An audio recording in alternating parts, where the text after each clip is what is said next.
Chapter 1: Why It Sucked to Be an Aztec Maize Farmer. The sun hasn't yet climbed above the dense ridges of the eastern mountains, but you are already awake. You always are. There is no rooster here, no symbol of leisure or gentle rural rhythm. Instead, it is the groan of your joints, the scratch of dry mat against your skin, and the whisper of your wife stoking the hearth that mark the beginning of another day. You lie still for a moment, letting the memories of dreams slip away like mist, already fading under the weight of another day's burdens. Outside, the darkness is thinning but not yet gone. The sky over Lake Texcoco is still purple-black, the wind damp with the chill of the night. Your hut is quiet save for the soft rustling of woven mats and the low breath of sleeping children. The thatch above you crackles slightly as it settles with the shifting air. There is no choice but to rise. You stretch, feeling the pull in your shoulders, the ache in your knees, the stiffness in your hands that never quite goes away. The air bites against your skin as you unwrap yourself from the cotton blanket, and you exhale a silent puff that hovers in the air like smoke. There's no room for comfort. Not today. Not ever, really. The floor is hard and cool under your feet. You glance toward your wife, already moving in practiced silence, feeding dry twigs into the hearth, coaxing life from last night's ashes. Sparks leap briefly, catching on the dry wood, and the first flame of the day flickers to life. There is no conversation. Only nods. The children stir but don't rise. They know they'll be needed soon enough. Their time of ease is brief, and already fading. Your wife hands you a small bundle wrapped in cloth. A tortilla, perhaps. A bit of bean paste. A dried pepper, if luck has favored you this week. You do not eat it now. It will be your meal later, once the heat has settled into your bones and the ache in your back starts to feel like fire. You step outside into the gray-blue hush of pre-dawn. The air is thick with mist from the lake, and your breath clouds before you. The world is quiet, except for the distant calls of birds and the gentle slap of water against canal walls. You glance toward the east, where the first thread of gold is beginning to pull across the horizon. You shoulder your digging stick and hoe, their wooden handles smooth and stained with years of sweat, and begin the walk toward your fields. The narrow footpaths that lead to the chinampas are still slick with dew. Your sandals crunch softly over reeds and soil. The others are already ahead of you, silent shapes in the dawn mist, their bodies hunched, their tools slung across backs and shoulders. No one speaks. There's nothing to say. You all know what awaits. You reach your chinampa, a narrow strip of fertile floating earth, its edges hemmed by woven reeds and tethered logs. The canals around it are calm and glassy. The trees you've planted for shade and structure stand as crooked sentinels. The maize stalks, some young, some near harvest, wave slightly in the morning breeze. They are your lifeblood. Your measure. Your judge. If they thrive, your family will eat. If they wither, you will have to answer for it, not just to your stomach, but to your gods, your neighbors, your overlords. You kneel in the wet earth and begin. Your hands know the rhythm without thought. You weed, till, rearrange irrigation paths. You murmur prayers under your breath, small offerings of words to Tlaloc, the rain god, and to Chicumcotl, the maize goddess. Their favor is uncertain, but your devotion must be sure. You remove a small feather from your pouch and place it in the soil at the edge of the field, whispering your family's names into the dirt. The earth drinks the offering in silence. Your stomach growls. Your hands blister. The sun is still not high. The day is only just beginning. And yet, already, you feel the weight of it. This is life. This is the work.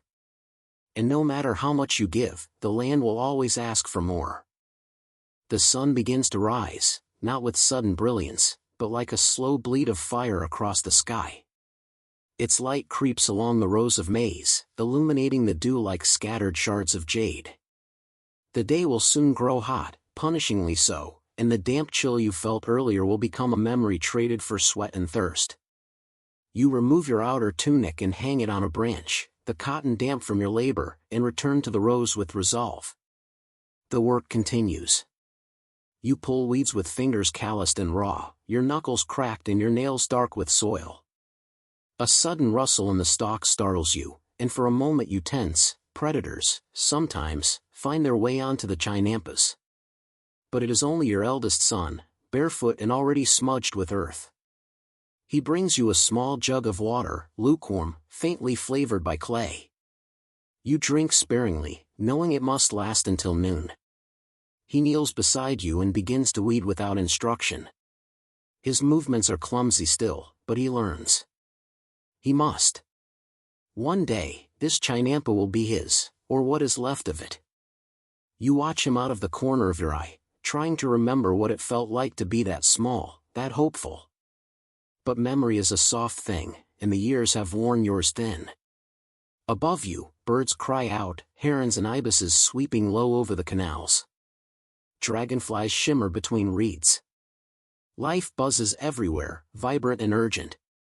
But the beauty of it is lost on you today. You are too tired to appreciate it, too focused on the task, the yield, the looming taxes due to the local tribute collector. The weight of tribute is heavier than any hoe, and unlike your aching shoulders, the empire never tires. A man passes nearby in a canoe, poling his way through the canals. He lifts a hand in greeting. You recognize him, an old friend, older now. His back is as bent as yours. You exchange nods, nothing more. Conversation would be a luxury neither of you can afford. The sun climbs higher. Your skin darkens further with each passing hour. You feel the sting of salt on your brow, the burn of heat in your palms. The maize leaves begin to tremble in the breeze, and you take it as a sign.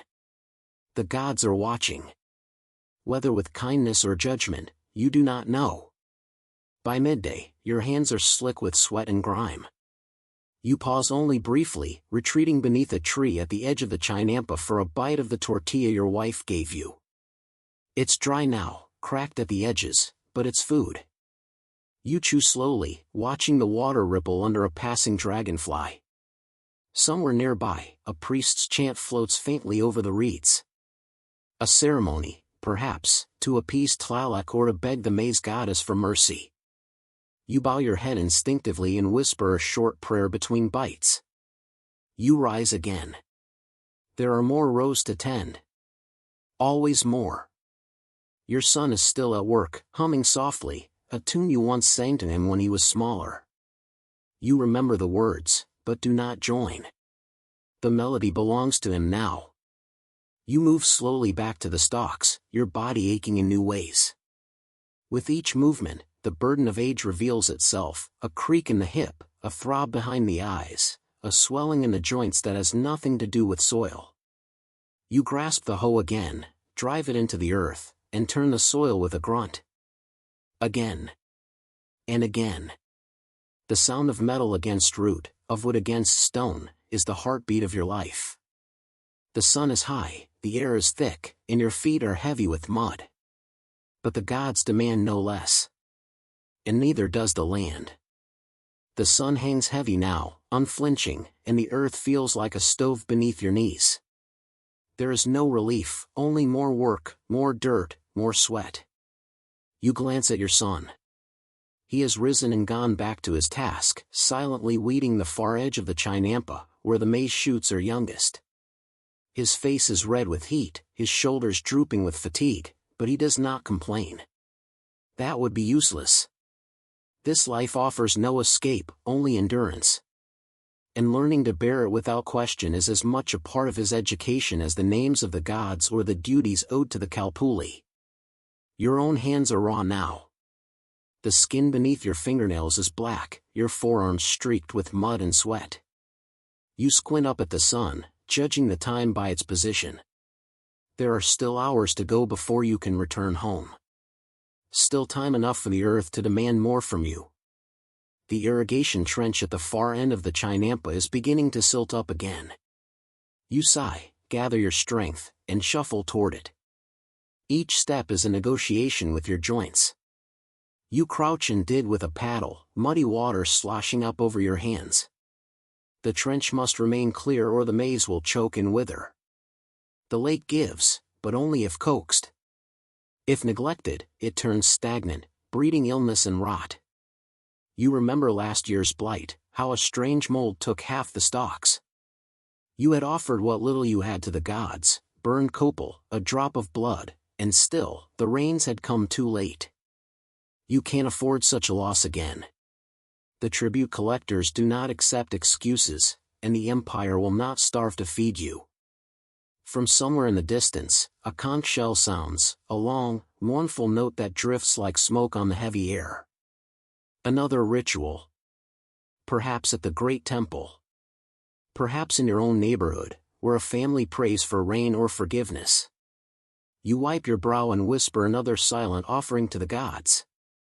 It is always better to be heard than ignored, even if it feels like your words vanish into the heat. The paddle slips from your hand, and you groan, reaching into the muddy trench to retrieve it. The movement strains your back, and a sharp pain flares across your spine. You grit your teeth and keep going. There is no one else. No rest. No reprieve. Eventually, the trench is cleared. Water flows freely again, cool and sluggish, lapping against the roots of the maize. You stand slowly, testing your weight, stretching your limbs. Your legs feel like wood.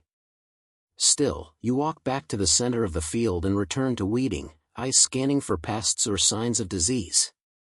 The plants must be perfect. Your tribute must be exact.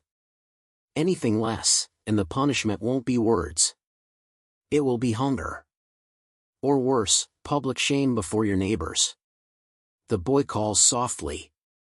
A snake has slithered into the edge of the chinampa, its scaled body half hidden beneath the maize leaves. You move toward him with haste, grabbing a stone and striking quickly. The snake dies with a wet snap, its body twitching in the dirt. You do not celebrate. It is only one more obstacle, one more test from the land. You fling its body into the canal, watching it float away like a dark ribbon. The sun begins its descent, though the heat clings stubbornly. You know dusk is coming, soon, but your muscles have no patience for promises. You press on, pulling weeds until the shadows stretch long over the water and the calls of birds return to the air. Your hands are cramped, your shoulders a knot of fire.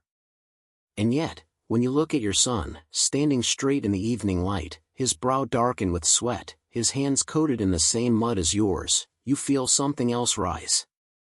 Not pride. Not yet. But the beginning of it.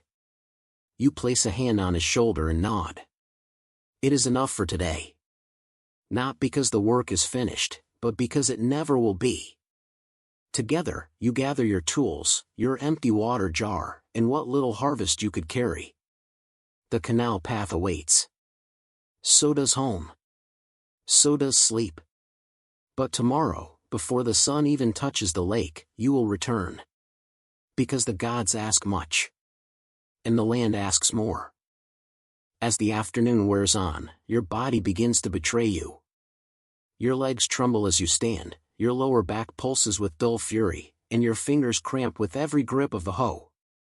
The sun has become a cruel eye overhead, offering no relief. Sweat runs down your face in rivulets, stinging your eyes, pooling at the base of your spine. The soil beneath your feet is hot now, no longer damp but baking. You move more slowly, not out of laziness, but preservation. There is still much to do, and the day is not yet over. Your son rises again and joins you without being asked. His energy has returned, though even he works more quietly now, the heat tamping down his spirit. He glances up at you every so often, waiting for approval, perhaps. You offer none aloud. Instead, you correct his stance with a silent hand, guiding his hoe to a proper angle, adjusting the distance between rows. He nods, understanding without words. That is the language of the field, silent, precise, inherited. You pause to adjust the irrigation channels, crouching at the edge of the chinampa where the water still flows, albeit sluggishly. The summer heat has lowered the lake. The canals, once full and generous, now run thinner. You worry for your maize. Without enough water, even the strongest stalks will shrivel, their ears stunted, their roots gasping. You splash some on your face, the water warm and greenish but still precious, and turn back to the rows. It is not your place to panic. Only to labor. The breeze returns, faint and dry, stirring dust into your eyes. In the distance, a bell rings, a faint, hollow sound from the temple complex on the causeway. Perhaps a sacrifice is beginning. You do not dwell on it. You cannot. Blood must be spilled to keep the world in balance. You are grateful it is not yours today. The gods have taken worse. And yet, in the quiet spaces of your mind, you wonder how many more prayers, how many more offerings, it will take before Tlaloc sends rain. By late afternoon, the light has softened, but the heat clings like a second skin. You check the stalks one last time, looking for signs, yellowing leaves, curling tips, pest damage. The chinampa is never finished, only temporarily satisfied. Your eyes scan each row like a priest studying omens and entrails. Every plant is a prayer. Every weed left untended, a sin. Your son stops. He points to a soft patch of soil near the edge, where fungus has begun to creep over the roots of a few stalks. You nod grimly. Together, you uproot the diseased plants and carry them to the canal's edge, tossing them into the water with the solemnity of a burial. One less row. One more threat. The gods give, but they also test. When the sun finally lowers toward the horizon, bathing the lake in copper light, you gather your tools and sling them over your shoulder. Your son does the same. His face is streaked with sweat and dirt, but he stands tall. He has earned his rest. You both have. The path home feels longer in the fading light, your feet dragging, your thoughts heavy. As you reach the hut, your wife greets you with water and warm tamales. The children stir, sleepy-eyed but smiling, as you step inside. The scent of masa and wood smoke is a balm, the flicker of firelight dancing across their faces like a benediction. You eat slowly, your fingers clumsy, your thoughts still tethered to the chinampa. Tomorrow, the work begins again. But for now, you sit beside your son and pass him the last bite of your tamale. He grins, proud, tired, and already half asleep. You ruffle his hair and lean back against the wall. Outside, the sky fades into indigo. The stars return, and with them, a breath of cool air. And still, the land waits for you. Demands from you. But tonight, it lets you rest. Night falls slowly, like a tired blanket drawn across the vast lake in the distant hills. The warmth of the fire in your hut does little to soothe the stiffness that has settled into your bones. You sit with your back against the adobe wall, legs outstretched, eyes half closed. Your wife hums a quiet song as she presses masa into thin discs, tomorrow's tortillas, prepared with weary hands that have known this motion 1,000 times. Your youngest child is curled against your side, thumb resting in his mouth, breathing deep and slow. For a moment, this is peace. But the kind of peace you've come to know is always temporary. Outside, the wind rustles the reeds that grow beside the canals. It carries the scent of wet earth and ash, of flowers crushed beneath sandals, of offerings made and forgotten. Somewhere in the dark, frogs begin their nightly chorus, joined by the low hoot of an owl perched atop the tamarind tree that shadows your garden. You listen, not because you are drawn to the music, but because the silence behind it unnerves you more. After a time, you rise. Slowly. Each movement feels like unraveling a knot of pain. You step out into the evening to relieve yourself, to check on the chickens, to scan the sky for signs. Always watching, always waiting. The stars are out now, strewn in the heavens like maize across a woven mat. You know their patterns better than your own memories. There is the jaguar's eye. There is the serpent's coil. There, Tlaloc's path, bright, shimmering, hopeful. And yet the sky tonight feels distant. The gods are far away. Back inside, your wife has finished her preparations. She joins you at the fire, her eyes shadowed with the same worries you carry. Neither of you speaks. There's no need. The tribute will be due in a few weeks. Your yield, though decent, may not be enough. The fungus, the weakening canals, the unpredictable rains, they all threaten what little balance you've carved out of the earth. You both know what happens to farmers who cannot pay. Not death, necessarily. But exile. Disgrace. Perhaps your children taken to work in noble homes. Perhaps your plot given to someone more worthy. It has happened before. Sleep does not come easily. Your body is exhausted, but your mind races. You think of your father, his face now vague in memory, except for the way his hands looked, huge, cracked, eternal. You remember the day he first handed you the digging stick. You were 8. The tool was too heavy, but you refused to drop it. The land will not wait for you, he said. Learn to move with it. Now, decades later, you wonder if you've learned at all. Or if you've simply endured. The fire burns low. You lie beside your wife on the woven mat, the children nestled close. The roof creaks with the shift of wind. You stare up at the ceiling, watching the shadows flicker. You think of your son's hands, still soft, but stronger each week. You think of the way he looked at the maze today, focused, reverent. You think of your wife's prayer to Chickamcodle, whispered under her breath as she kneaded masa. These thoughts, more than the food in your belly or the warmth of the hearth, are what lull you towards sleep. But before you drift fully, a final image creeps into your mind, the tribute collector's face, the empty sacks waiting to be filled, the ledger scratched in charcoal ink. You see yourself bowing, smiling, offering more than you can spare. And beneath that, deeper than fear, older than memory, you feel the land's breath. It's waiting hunger. Tomorrow, the digging stick will rise again. Tomorrow, the gods will watch. Tomorrow, you will kneel. And so it continues. Before the sun rises, long before its pale fingers brush the peaks that ring the valley, you're awake again. Not because you've rested, but because the fire of responsibility never sleeps. The coals in the hearth still glow faintly, and your wife stirs beside you, murmuring something soft and half-dreamed. You rise quietly, stepping over your children's limbs. The room smells of smoke and sweat, maize and ash. A scent so familiar you no longer notice it, only its absence when it's gone. Outside, the world is a blur of gray. The mist has not yet lifted from the Chinampas, and the canals lie still and quiet, like veins waiting for blood.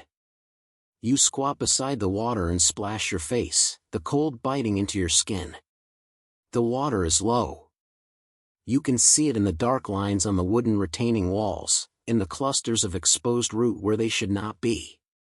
Rain has been erratic. The gods are displeased, or distracted, or perhaps merely indifferent. You take up the digging stick again, the one passed down from your father. Its handle is worn smooth, its edge darkened from years of service. You walk to the far end of your Chinampa and begin the day's work. Each motion is a negotiation, with the earth, with your aching back, with the future. You press the stick into the soil, twist, lift, clear. Over and over. It's not planting season, not yet. But the weeds never stop growing. And the soil never stops demanding attention.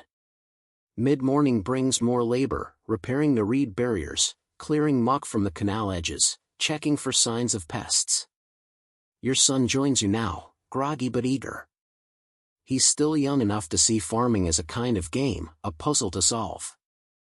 You try to smile at his questions, but your hands are already blistered, your shoulders already sore. Still, you show him how to guide the water with a paddle. How to spot sick leaves. How to balance hope against expectation. When the sun reaches its highest, you rest beneath the tamarind tree, sharing tortillas and pulque with your wife and children. The food is simple, flat, plain, but sacred, because it was earned. You watch your daughter pick ants off a piece of fruit. You watch your wife braid her hair back into a tight knot. You watch your son lie back and stare at the clouds as if they might tell his future. You try not to think about the other farmers, your neighbors, those who didn't have enough this year. The ones who vanished from the Chinampas without farewell. Some taken to the cities to work as laborers. Some who chose exile. You try not to think about the whispers that say the tax levies will increase next moon. That more sacrifices will be demanded after the next eclipse. That the noble who oversees your district has a new mistress, and she loves gold and jewelry. When the rest is done, you walk the perimeter of your land again. You murmur a prayer to the water gods, to the maize goddess, to the protectors of the canals. You leave a pinch of salt at the edge of the water and mark it with a reed. You've done this every week since the drought began. You do not know if it matters. But it feels like a kind of insurance, even if only against despair. As the sky turns orange and the birds settle into the trees, you gather your tools. The day's labor is etched into every joint, every tendon. You return home with mud on your feet and sun on your shoulders. Your wife greets you with a cup of pozole. Your children chatter about frogs and feathers and a neighbor's dog. You sit in the doorway, cup in hand, and watch the light fade.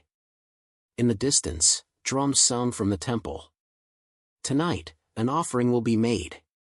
You wonder what the gods will take, and what they'll leave behind. The drums begin slowly, a deep thrum that seems to rise from the soil itself, echoing across the Chinampas like the voice of the gods. Their cadence builds as twilight bleeds into night, as the last light slips behind the distant ridgelines and stars unfurl themselves over the lake like ancient witnesses. You stand outside your hut, hand resting on the wooden frame of the door, listening. The sound is not just heard, it is felt, in the ribs, in the soles of your feet, in the part of your soul you do not name aloud. You do not need to ask what it means. Tonight is an offering. Not yours, not this time, but someone's. And so, you prepare to walk. Your wife wraps a shawl around her shoulders. Your eldest child clasps your fingers. The little ones stay behind, too young, though not for long. Already your daughter hums the cadence of the chants in her sleep. Already your son knows the gods' names before he knows the rivers. You carry nothing in your hands, as always. Offerings have no meaning if they are not carried in the heart. The temple mound rises at the far edge of the village, its silhouette jagged and dark against the lake.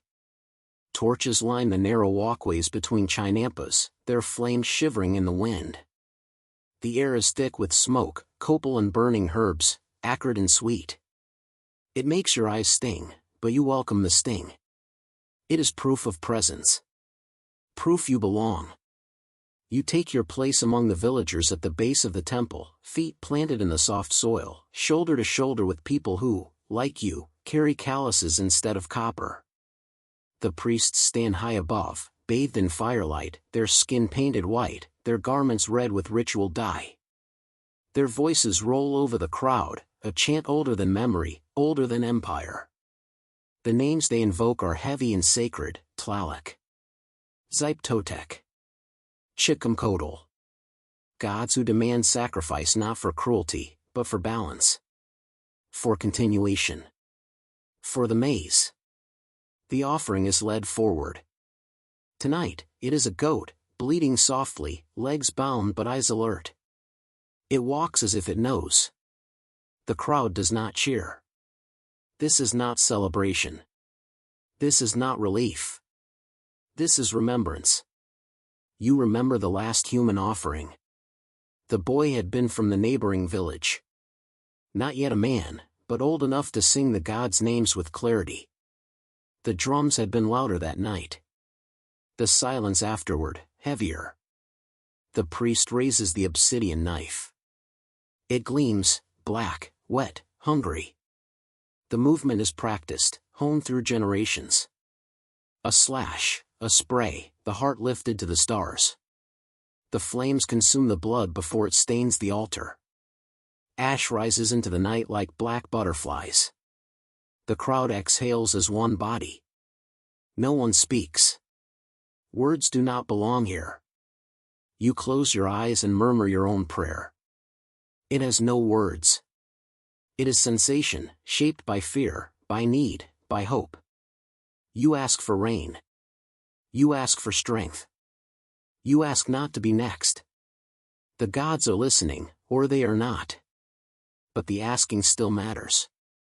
When the priests cast maize into the fire, signaling the end, the people turn and walk away in silence. You walk with them, your hand brushing against your wife's, against your son's. The path home is quiet. Only the reeds whisper. You do not sleep right away. You lie on your mat, staring upward at the beams of the roof. The scent of smoke clings to your skin. Your wife breathes deeply beside you, one hand resting on her belly. You think of the seedlings in the field. Of the water line along the canals. Of the eclipse the priests warned would come before the next full moon. You think of the boy with the strong voice. You think of the goat. You think of yourself. Outside, the drums have stopped. But the rhythm remains inside you. Like breath. Like waiting. Like fear wrapped in ritual. Like faith without guarantee. You close your eyes, but you do not rest. Tomorrow, the earth will call again. And you will answer, as always. Because this is life. And it does not stop. Not for hunger. Not for fear. Not even for the gods. Before the stars have faded, you are already awake. The sky is a pale indigo curtain, stretching wide over the silent Chinampas. The air is thick with mist rising off the lake, curling like spirits over the water, cloaking everything in a hush that feels older than speech. You rise quietly from your mat. Your bones ache, the fatigue of yesterday layered on top of every day before it. Still, you move without complaint. There is no one to complain to. The gods don't answer, and your neighbors are too busy surviving their own days. Your wife stirs, but says nothing. She knows the rhythm. You touch her shoulder briefly, wordless reassurance, and pull your tunic over your shoulders. It is damp from the morning air, rough against your skin. Outside, your sandals wait, stiff with use. The dirt path between your home and the field is dark, but familiar. The canals are quiet as you pull your canoe forward. The paddle dips into the water with soft slaps, echoing back from the banks of reeds and stone.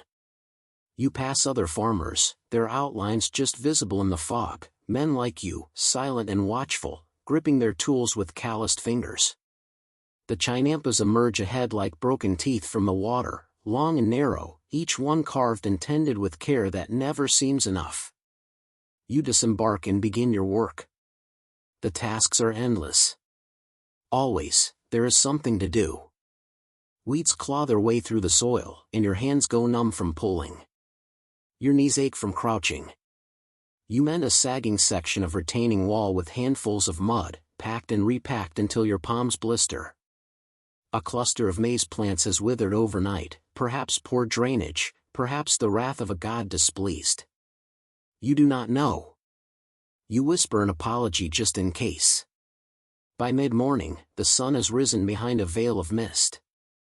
Sweat soaks through your tunic, your back slick and sticky. You pause to drink from your gourd, the water tasting of clay and yesterday's heat.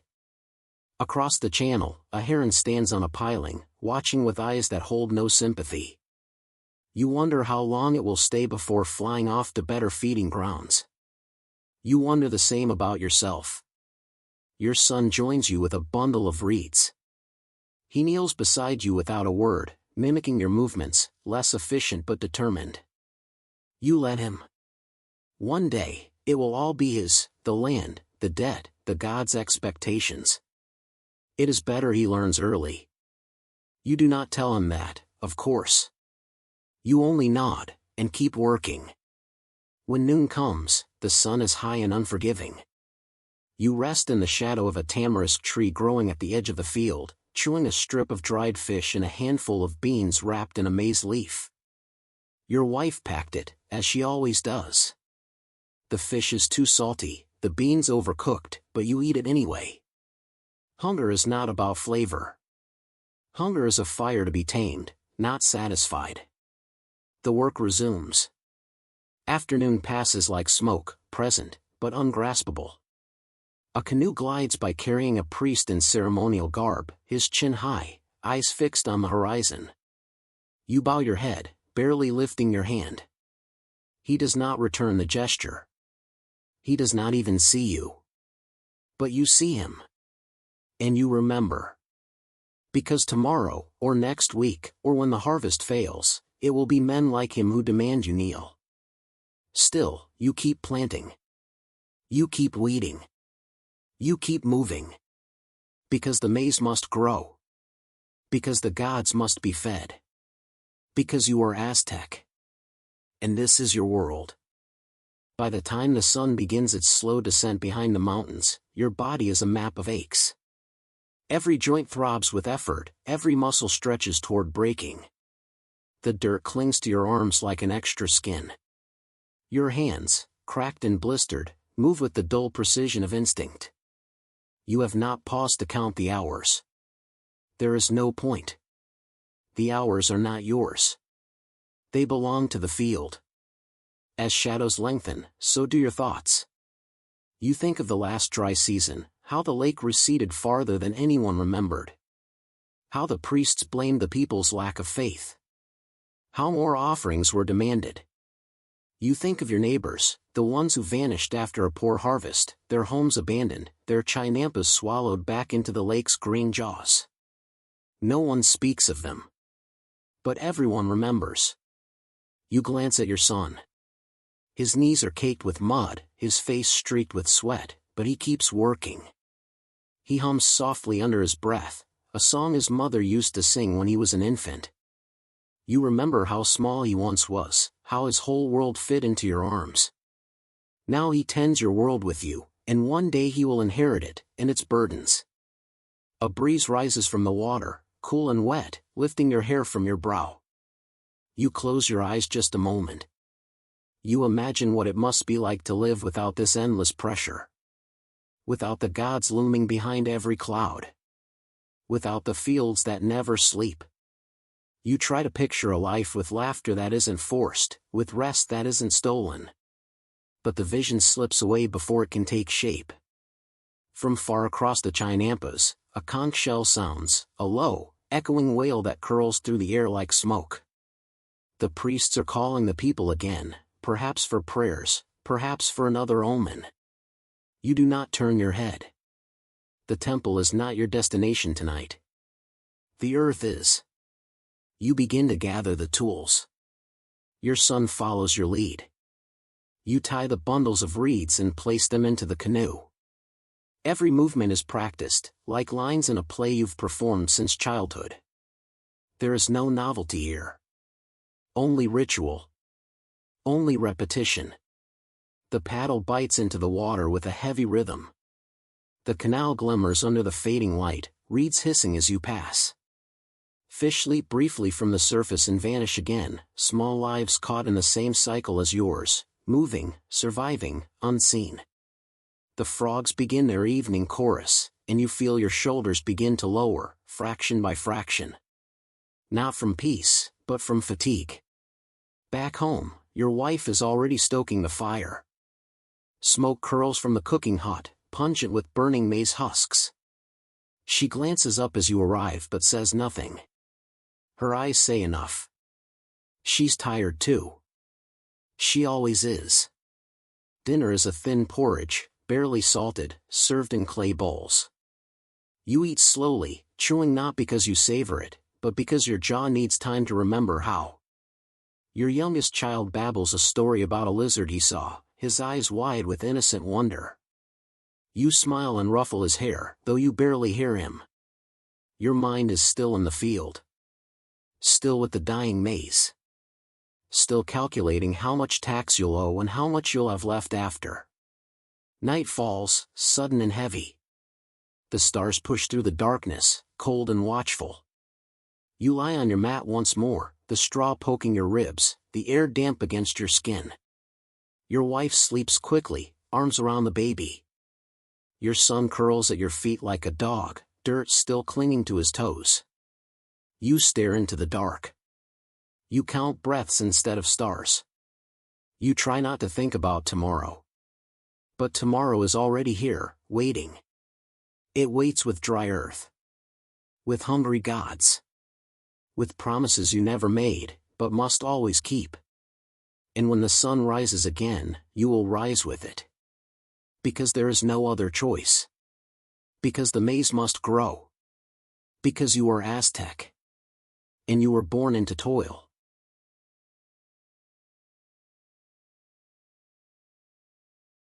It begins with a sound you know too well, the crack of dry stalks underfoot. It's the noise of disappointment, of another field gone to ruin. You kneel in the mud, fingers sifting through brittle maize leaves, searching for signs of life where none remain. The earth is too light in your hand, too dry beneath your fingernails. The rains were promised. The rituals were performed. The gods were fed. And still, the sky remains silent. It has been silent too long. Your throat tightens as you reach the edge of the Chinampa, where the channel cuts sharply against the field's border. The water level is low, far lower than it should be. The soft hiss of wind against the reeds mocks you. You glance skyward. The sun glares back, pitiless, locked in its midday throne. There are no clouds. No birds. Only heat and waiting. Across the water, another farmer stands waist-deep in the muck, trying to reroute a string with a hollowed log in his bare hands. His expression is unreadable, locked in the same quiet desperation you feel. He doesn't look up. Neither do you. Words are wasted in times like these. You move along the row and spot something that makes your chest clench, a stretch of plants blackened at the roots. Rot. There must have been a surge in the night, a backflow from the canal carrying filth or death or both. You tear the affected stalks from the ground, tossing them aside with a kind of bitter reverence. Each one was a hope. Each one a tax already owed. Now they are nothing. A cough behind you. You turn. It's your cousin, older by 2 seasons and just as worn. He doesn't speak. He holds out a pouch with a handful of dried chili and a bit of crushed amaranth. A gesture. You take it with a nod. He nods back and walks on. That is the only exchange you can afford. By the time the sun lowers, you have done all you can. Which is to say, not enough. You pull the canoe back toward home. The paddle stirs slow ripples in the water, but even the motion feels heavier today. At the landing, your wife is waiting. Her expression gives away nothing, but you notice the way she presses her hand to her back, the stiffness in her walk. She is tired too. Inside, the house is dim and smells faintly of ash and cooked beans. Your children are quiet. One is carving figures in a gourd shell. Another watches the doorway, eyes too old for his small face. You sit and share what little you've been given, what little you've brought. The food stretches thin, but no one complains. Complaints are luxuries. Later, you light a small fire in the corner of the home. Not for cooking, but for comfort. Smoke curls upward toward the thatched ceiling. Your wife hums something, an old lullaby from her mother's time, slow and even, like water over stones. The sound almost makes the shadows feel kind. Then she brings out the bundle of offerings. You'd forgotten what day it is. The eve of a minor festival, nothing grand, not one of the great feasts, but still sacred. A night to honor the maize mother, even in want. Especially in want. She unwraps the tokens, 3 kernels of maize, a strip of woven cloth, a pinch of copal. Small things. Quiet faith. You kneel together and bow your heads. Your children follow. The words you whisper are soft, rehearsed. Not pleading. Not accusing. Just present. This is what survival becomes, a ritual without reward. A duty to persistence. Outside, night falls. Somewhere, the drums begin again, slow and distant. You lie on your mat, exhausted. But this time, before sleep, you dare to imagine a season of rain.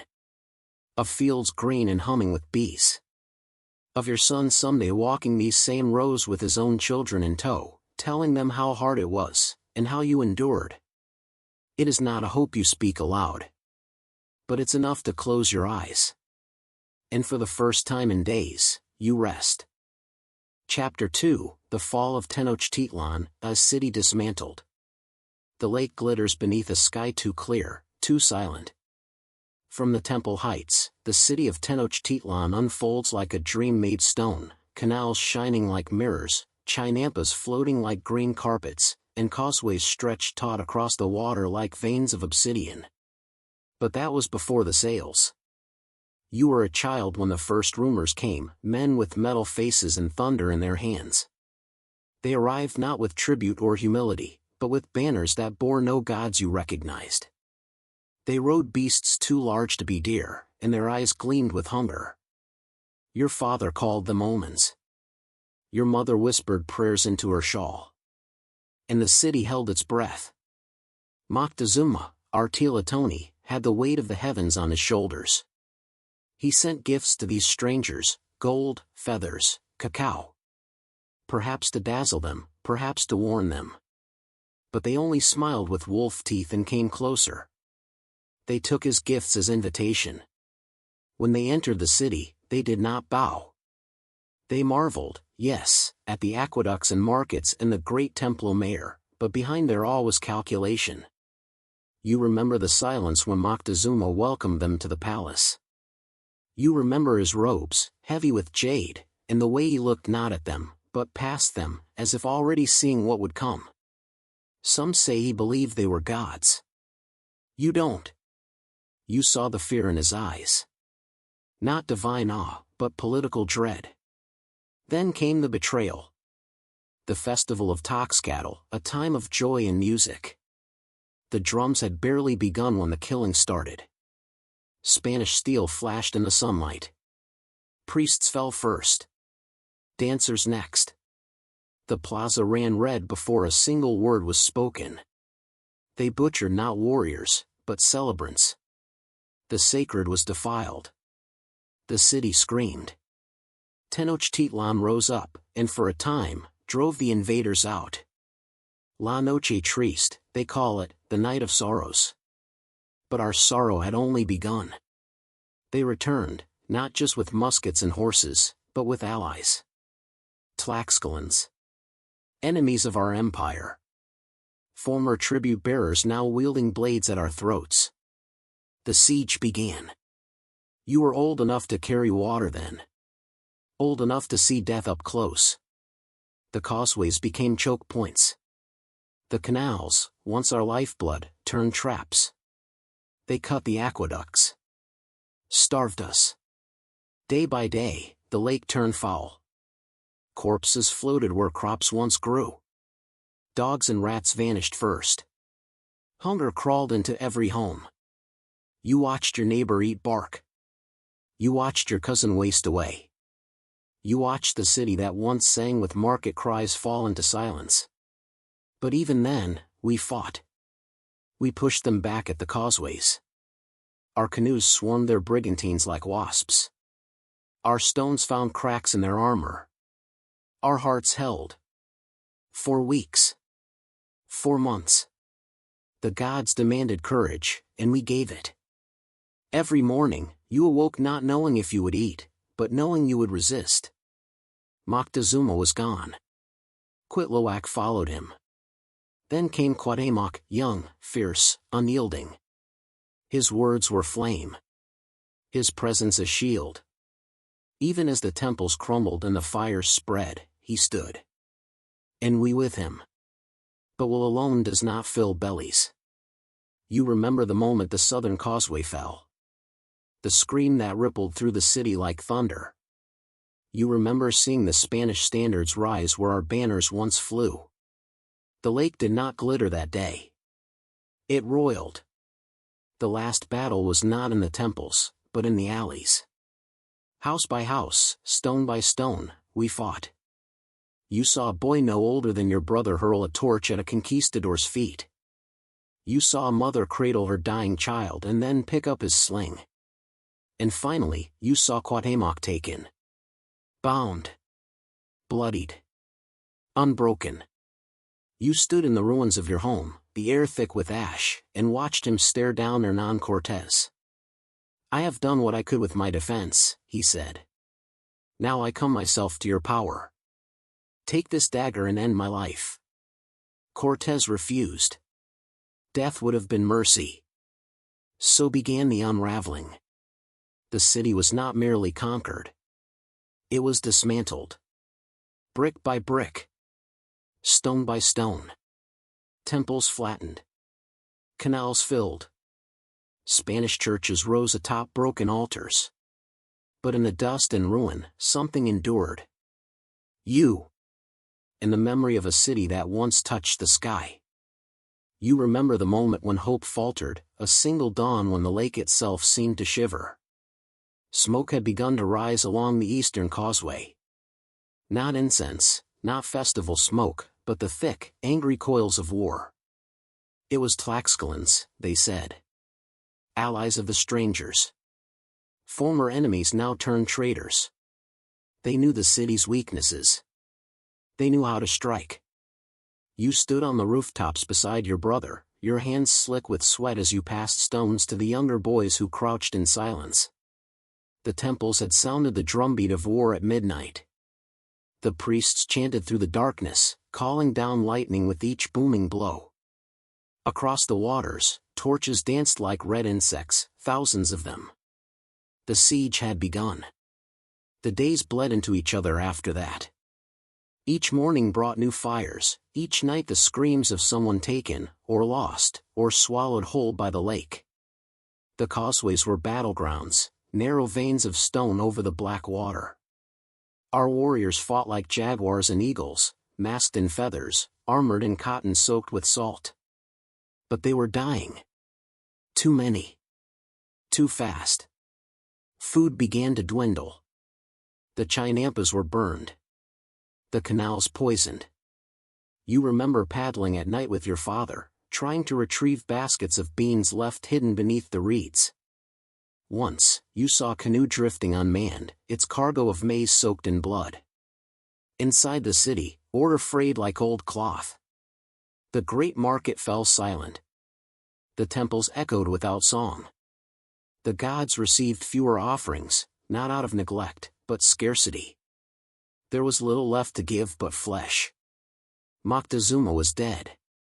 No one knew who struck him, stone or sword or shame.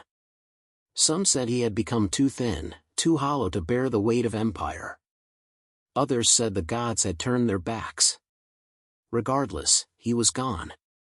A new leader rose, Cuauhtémoc, young and fierce, the last eagle of Tenochtitlan.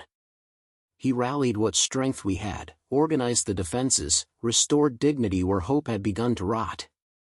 You saw him once, from a distance. He rode in a canoe across the temple's reflection, face streaked with paint, eyes hard as flint. People whispered his name with reverence. Even the old warriors stood straighter when he passed. But courage is not always enough.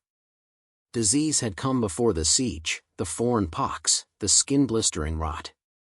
It moved faster than blades, faster than fear. Children fell. Mothers wept themselves hoarse. The healers had no answer. The gods offered no cure. And as the bodies piled high in the temple square, so too did the silence. Less chanting. Fewer prayers. Even the priests began to falter. You watched a man collapse mid-sacrifice, blade still clutched in his hand, the heart of a young captive pulsing against the stone. He died there, face pressed to the altar, as if kissing the feet of Huitzilopochtli one final time. The city stank of rot and smoke. Water grew brackish. Hunger gnawed at the bones of the people. Once, you chewed on a strip of bark until your gums bled. Your youngest sister wasted away before your eyes, ribs rising like steps toward the gods. Still, you fought. Still, you believed.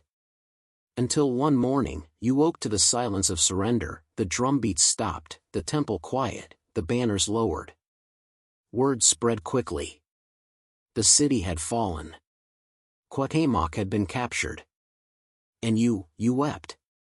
Not for your own pain, but for the city that had stood so proud. For the towers that reached toward the gods. For the waters that once shimmered like obsidian mirrors. For the songs that would no longer be sung. They came then, the victors. And they began to take it apart, stone by stone. Tenochtitlan was not merely defeated. It was dismantled. But in your chest, beneath the ruin and the ash, the ember of memory glows. The gods may fall silent. But you will remember. You will remember it all. The days after Moctezuma's death blurred together like smoke rising over water, ungraspable, shifting, full of dread. The air in Tenochtitlan became thick with sorrow and tension. Every morning brought the clang of makeshift forges as obsidian was shaped into blades, and every night the city echoed with the howls of wounded men and grieving mothers. The lake, once a mirror of the gods, now carried the reflection of fire and ruin. You remember the ash, how it coated your arms and face, how it tasted when the wind changed. The temples no longer rang with songs but with screams. The priests, once draped in feathered elegance, now moved like wraiths, blood smeared from elbow to palm, their chants hoarse with endless prayer. The great marketplace, once vibrant with barter and color, had become a ghost town. Tattered canopies flapped in the breeze, the stalls emptied or overturned, as if the city itself had exhaled and emptied its lungs. By then, the chinampas were gone, burned, trampled, flooded. The maize had withered, and the lake water had soured. No one dared drink without boiling it first, and the fires needed for cooking now risked giving away your position to the enemy boats. Canoes had become weapons. The canals became killing grounds. Children were taught to hide in crawlspaces behind walls or beneath roof beams. Even babies were trained to stay quiet. When the Spaniards entered homes, they searched not just for warriors but for food, for valuables, for women. More than once you heard the silence break with the kind of cry that never ends. Still, you fought. Still, you held the eastern docks. The canoe port at Tiapan had become a makeshift fortress. Spears lashed together with cords, shields made from bundled reeds. You remember the feel of the pole in your hands, the sharp call of the watchman as a boat was spotted. You remember dragging one of them in, foreign and heavy with armor, and feeling the satisfying crunch when your club met his skull. You had never killed before. You would never forget the weight of it. Cuauhtémoc remained at the heart of it all. Where Moctezuma had hesitated, he acted. Where others wept, he stood. You saw him only once, at the foot of the temple steps, surrounded by guards, face dark with ash, arms streaked with blood. He nodded to you as you passed, not in greeting, but in acknowledgement. You were part of his city. His fate was yours. And then the rains came, not the saving rains of summer, but the deluge that blurred fire and blood alike. The sky cracked open, and the lake swallowed everything that had not already been consumed. Boats overturned. Fires drowned. Roofs collapsed under waterlogged beams. And in the chaos, the enemy moved. They attacked under cover of the storm, their boats gliding silently between the reed-choked canals. The Tlaxcalans led the charge, shouting in Nahuatl, using our own tongue to curse us. Their spears struck true, guided by the betrayal of memory. The foreigners followed, slower but relentless. Their armor gleamed even in the rain. The temple of Huitzilopochtli fell that night. You heard the scream before you saw the fire. The sky glowed orange behind the pyramid, and you watched as its stone steps ran black with water and blood. The sacred drums went silent. That was how you knew the city had broken. You did not flee. There was nowhere to flee to. You pulled what food you could carry, wrapped your children in cloaks, and retreated to the back of your house. You whispered stories to them, not of gods, not of battles, but of green fields, of laughter, of lake water so clear you could see the stars in it. When they came, you did not fight. Your club was gone. Your hands were blistered and shaking. They took what they wanted. They left what they didn't.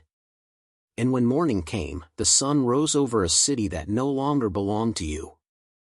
But even in ashes, memory roots itself. And you knew, one day, even the conquerors would fade. But the lake would remember.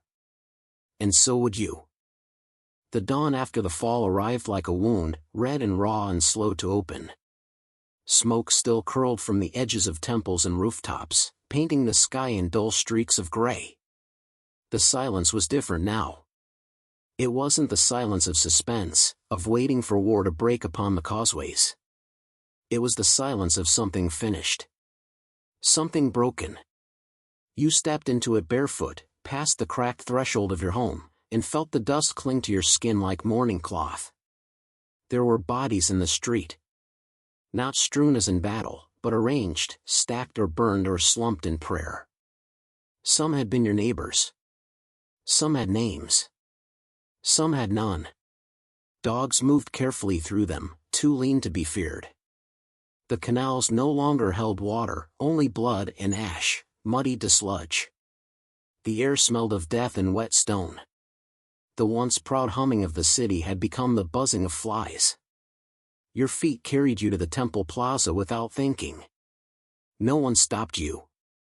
The Spaniards had already passed through, their attention now fixed on the palace ruins and the storerooms of tribute. The temple, once the navel of the world, was nothing but a shell. The great stair had cracked in the storm, and the altar stones were black with soot. The idols had been shattered. Huitzilopochtli's face lay in the dust, stone eyes blind to the sky. You knelt beside it, tracing the grooves that once outlined his fangs. Around you, others had come too. Not many. Just enough to remember the place. A woman scattered petals from her shawl. An elder lit a bit of copal with trembling fingers. A child cried and would not be soothed. No one sang. No one prayed aloud. But there was communion in silence. There was mourning in the breath between them. In the days that followed, the city was stripped like a carcass. Every temple was ransacked, every gold mosaic torn from the wall. The Tlaxcalans led the looting, laughing as they took what the Spaniards did not understand. The Spaniards themselves brought scribes and carpenters, building new scaffolds atop ruined ones. The cross rose where once the eagle had soared. You tried to rebuild. Everyone did. Walls were mended with broken stone. Boats were pulled from the lake and patched. But it was different now, like trying to sing with a torn throat. The Chinampas could not be recovered. The canals were clogged with debris and corpses. Trade had vanished. The gods, it seemed, had turned their backs. The Spaniards demanded tribute, corn, beans, cotton, cacao. But there were no reserves left. They demanded labor, and your brothers were conscripted to rebuild roads, to carry stones to the new churches. When they returned at night, their hands were blistered and their shoulders bent. The whip had replaced the feathered staff. The language of command had changed. You held fast to what you could. The stories, the songs. The names of the stars. In hidden places, the old chants still echoed, whispered over kitchen fires, hummed while grinding maize. Your children learned both tongues, yours and theirs, but when they dreamed in Nahuatl. You remembered Cuauhtémoc's capture. How he had stood before the foreign captain, defiant even with his hands bound. You heard how he was tortured for gold, how he never begged.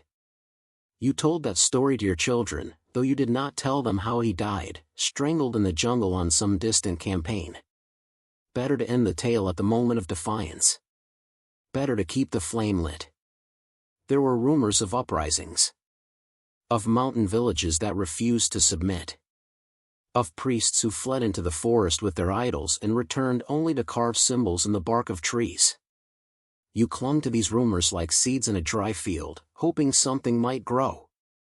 And at night, when all was still, you walked the shore of the lake. It had shrunk, poisoned by waste and drought, but still it reflected the stars. And in those stars, you found your ancestors, your gods, still watching. Still waiting. They had not left. They had simply gone quiet. And so you sang to them, softly.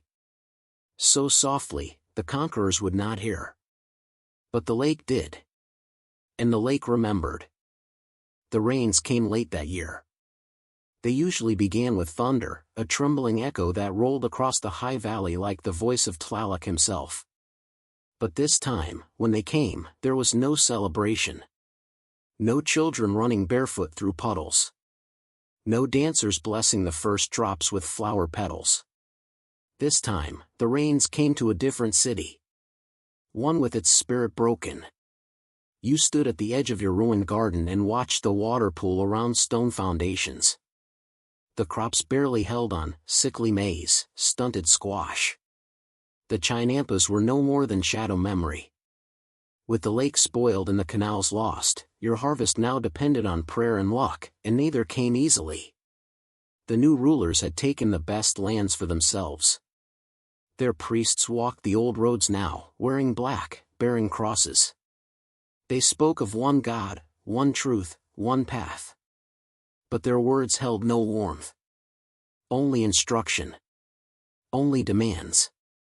You were told to attend their masses, to bring your children to be baptized. Some complied out of fear. Others out of hunger. A few believed. You did not. Instead, you rose before dawn and walked the forest paths your grandfather had shown you. There, in a circle of stones, you placed offerings, copal, cacao, feathers from birds you could still find. You whispered the names of the old gods, careful not to speak too loud. Even trees had ears now. Even the wind might carry your voice to those who'd use it against you. Still, you remembered. And remembering was a form of defiance. Cuauhtémoc's name became a prayer, a warning, and a dream. You carved his image into a shard of obsidian and hid it behind the wall of your kitchen. Your wife lit candles there each night, saying nothing, but always watching the flame. Your children were told the story of the fall, not from the mouths of friars, but from yours. You taught them to count in Nahuatl. To name the stars not with Latin words, but with those that carried the taste of rain and corn. You did this because forgetting was death. You saw it in your neighbors' eyes, those who had turned completely, who now knelt in churches and wore foreign cloth. Their backs straighter, their voices louder. But their eyes empty. They no longer dreamed in color. They no longer sang. You kept the songs alive. In secret, you taught them to your youngest, humming them as lullabies. In daylight, you harvested clay and taught your son to shape the faces of gods, pressing memory into earth. At night, your daughter traced constellations, calling out their names in a whisper. She knew where Quetzalcoatl slept. She knew which stars led to Chikamaztoc. And in those stars, you saw a path, not backward, but inward. For though the city had fallen, though the temples had crumbled, though your people had been shackled by sword and gospel, you understood one unshakable truth. The roots remained. Beneath the rubble, beneath the new roads, beneath the Latin sermons and Spanish names, they waited. For rain. For memory. For return. You began to notice the shifts not in the sudden clash of sword or shout, but in the small, daily erasures that accumulated like dust in the corners of your home. The market no longer smelled of smoked chilies and roasted maize. Instead, foreign spices crept in, pepper, cloves, pungent as conquest. The old stalls were still there, but their voices had changed. Nahuatl phrases gave way to awkward Spanish greetings. The prices rose. The colors dulled. The soul of barter was replaced with coin and command. One morning, you watched as the old flower seller, her shawl faded with age and sun, was turned away from the market gate. She had no license, they told her. No written mark from the governor. Her marigolds scattered to the wind like offerings never given. You picked one up and held it in your palm all the way home. It wilted before you reached the door. These were the changes harder to name. You could point to the churches rising from broken temples, yes. You could chart the looting, the new taxes, the foreign soldiers drunk and loud at every corner. But it was the invisible theft, the taking of air, rhythm, silence, that hollowed the city. Music became rare. Laughter rarer still. Even the birds seemed quieter, as if unsure whether they still belonged. And yet, within your own walls, you fought to protect what little remained. The stone courtyard where your grandmother once scattered seeds still held pockets of warmth. A carved serpent on the lintel had been half chiseled away by a soldier's blade, but you traced it every morning nonetheless. In the back room, your mother kept the old woven garments, now forbidden to wear, folded with care beside a clay whistle shaped like a frog. Your son asked why you no longer wore your feathered cloak during festivals. You answered him honestly, because the Spaniards called it savage. Because they tore it from the dancers' shoulders last year. Because now, color must be hidden to survive. He didn't cry. He only nodded, and that hurt more. On the lake's edge, you sometimes met with others like you, quiet men and women who remembered the old calendar, who spoke in metaphor and glance. There were no open ceremonies anymore, but there were shadows of them. A bowl of water placed beneath moonlight. A piece of bread crumbled for the wind. A story recited as if it were merely a tale for children. One night, deep into the dry season, you gathered near the ruins of what was once the great house of song. The walls had collapsed, and vines had crept through what remained. But someone lit a single torch, and others followed with soft, low chants. You joined in, your voice hoarse, unsure. The melody was halting at first, like a memory long buried. But then it found its shape. The names came back. The rhythm of the drum that wasn't there beat in your chest. You wept. Not from grief alone, but from relief. You were not alone. The song was not lost. Even buried in rubble, it had roots. The following day, a new edict was posted: gatherings after dark would be punished. It was nailed into the wood of the ruined house of song. You read it, then tore it down. Not in defiance, but in mourning. There were whispers of uprisings in other towns, but here, in Tenochtitlan, now called Mexico City, the struggle had become quieter. More dangerous, perhaps. You taught the gods' names in parables now, buried within fables and myths about stars and animals. You planted maize in patterns once sacred.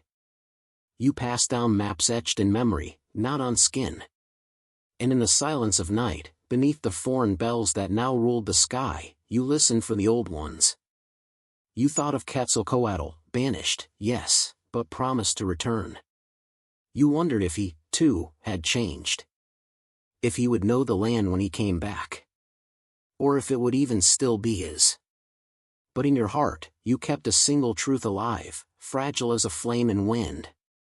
Tenochtitlan had not died. It had simply gone underground. Waiting. Watching. Remembering. The years passed, not like pages in a book, but like stones dropping one by one into a well, each marking another depth reached. The children you once held in your arms grew into young men and women who no longer remembered the smell of burning copal in the plaza, or the heat of dancers' feet pounding rhythms into temple floors. Their memories were second-hand, woven from stories, shaped by sighs. Their world was the one remade by conquest. But still, you spoke. Still, you taught. You had become a kind of priest, not in robes, not in rites, but in memory. The elders came to you, now bent with time, bones aching from fields worked too long without rest or reward. They shared with you fragments, a melody, a glyph, a way to braid maize husks into talismans of protection.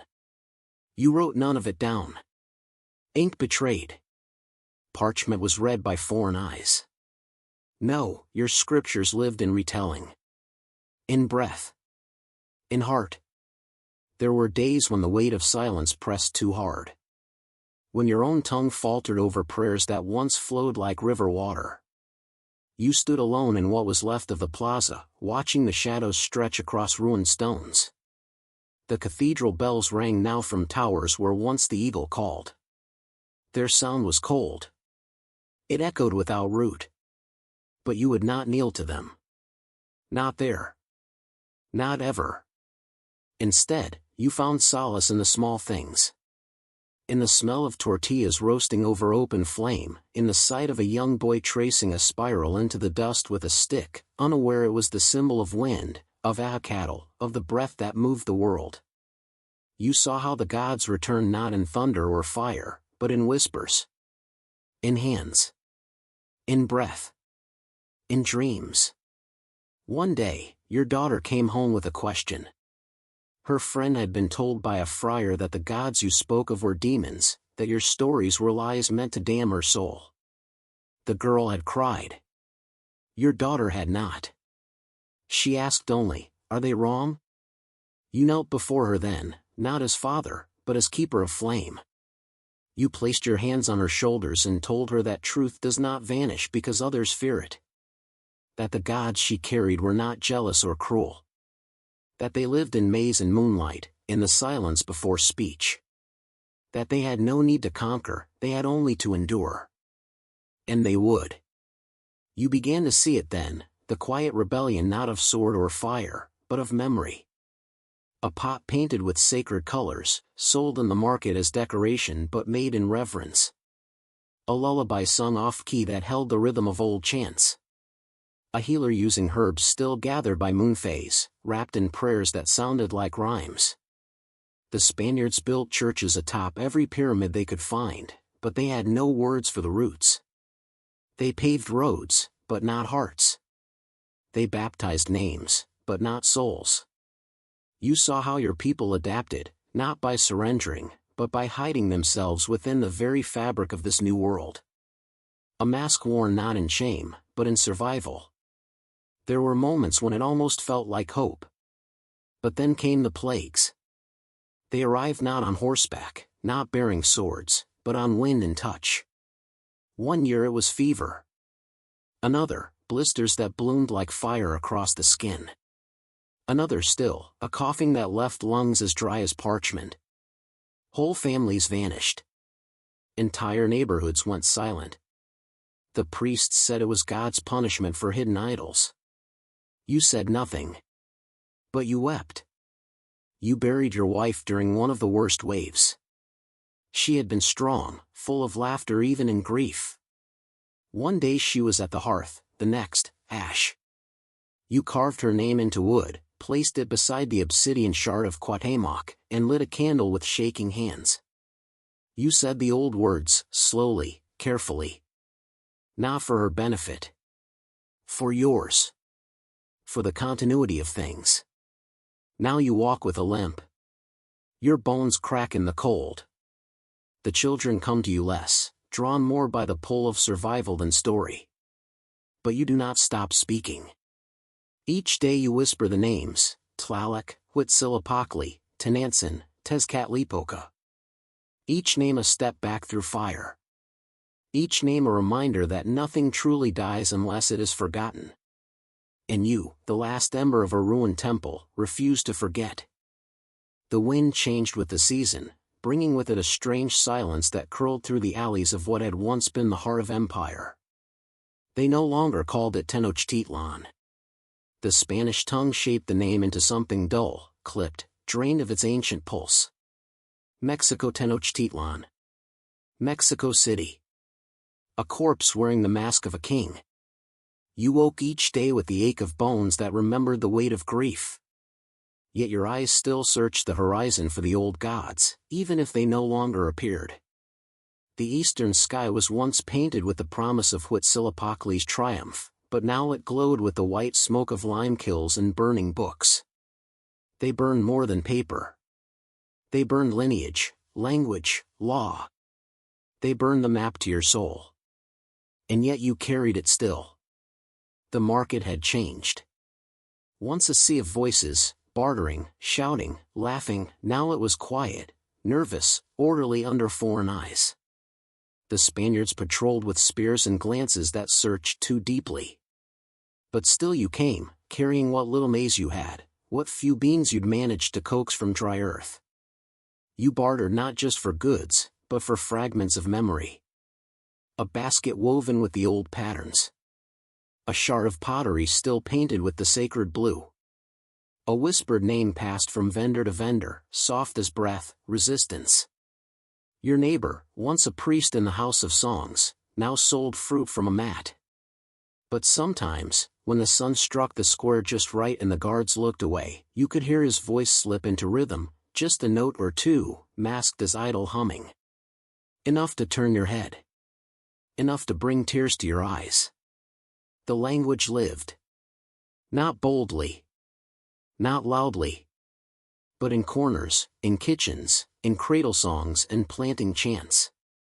You taught your grandchildren to speak it, even as their teachers punished them for doing so.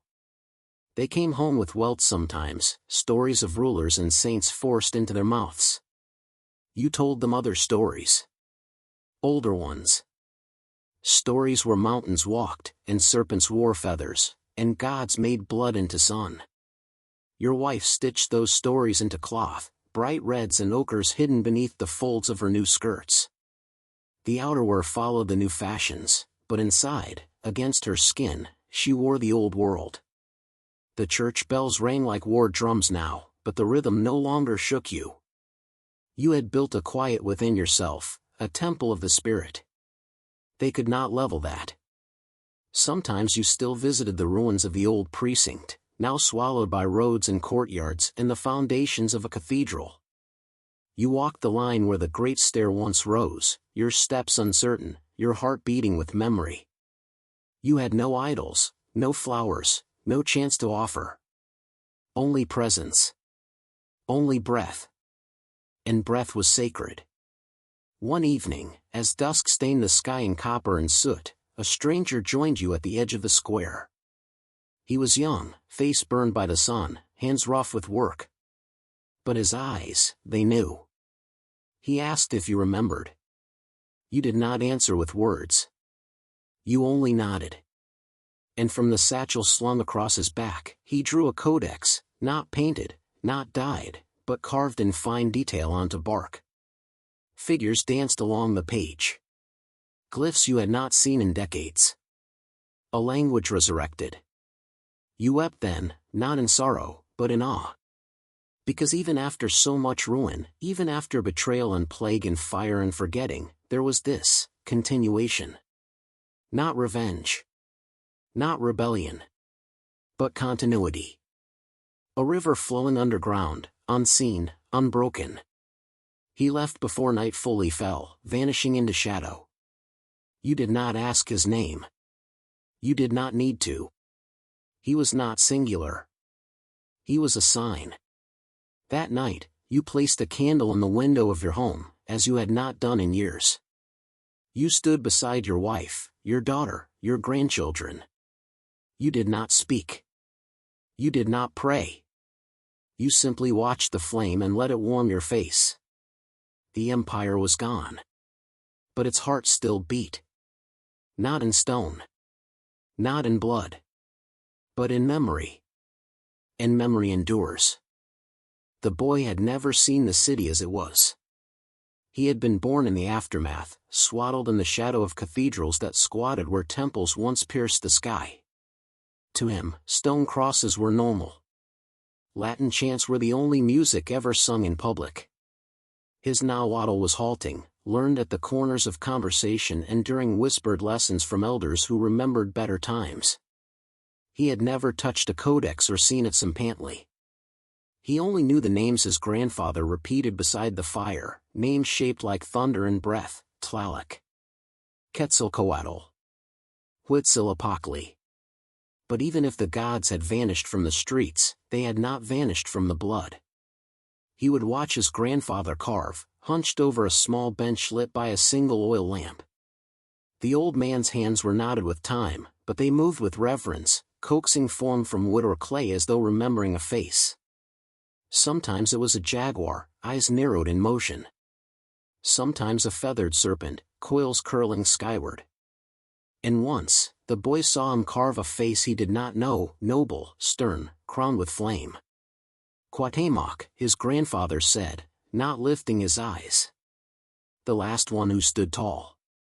The boy would listen. And the boy would remember. In the streets, the Spaniards ruled with paper and iron. Documents flew from the governor's house with impossible demands, corn quotas, tax rosters, conscription orders. Those who could not read them had them read aloud. Those who refused to obey were punished swiftly. Stocks. Whips. The taking of sons.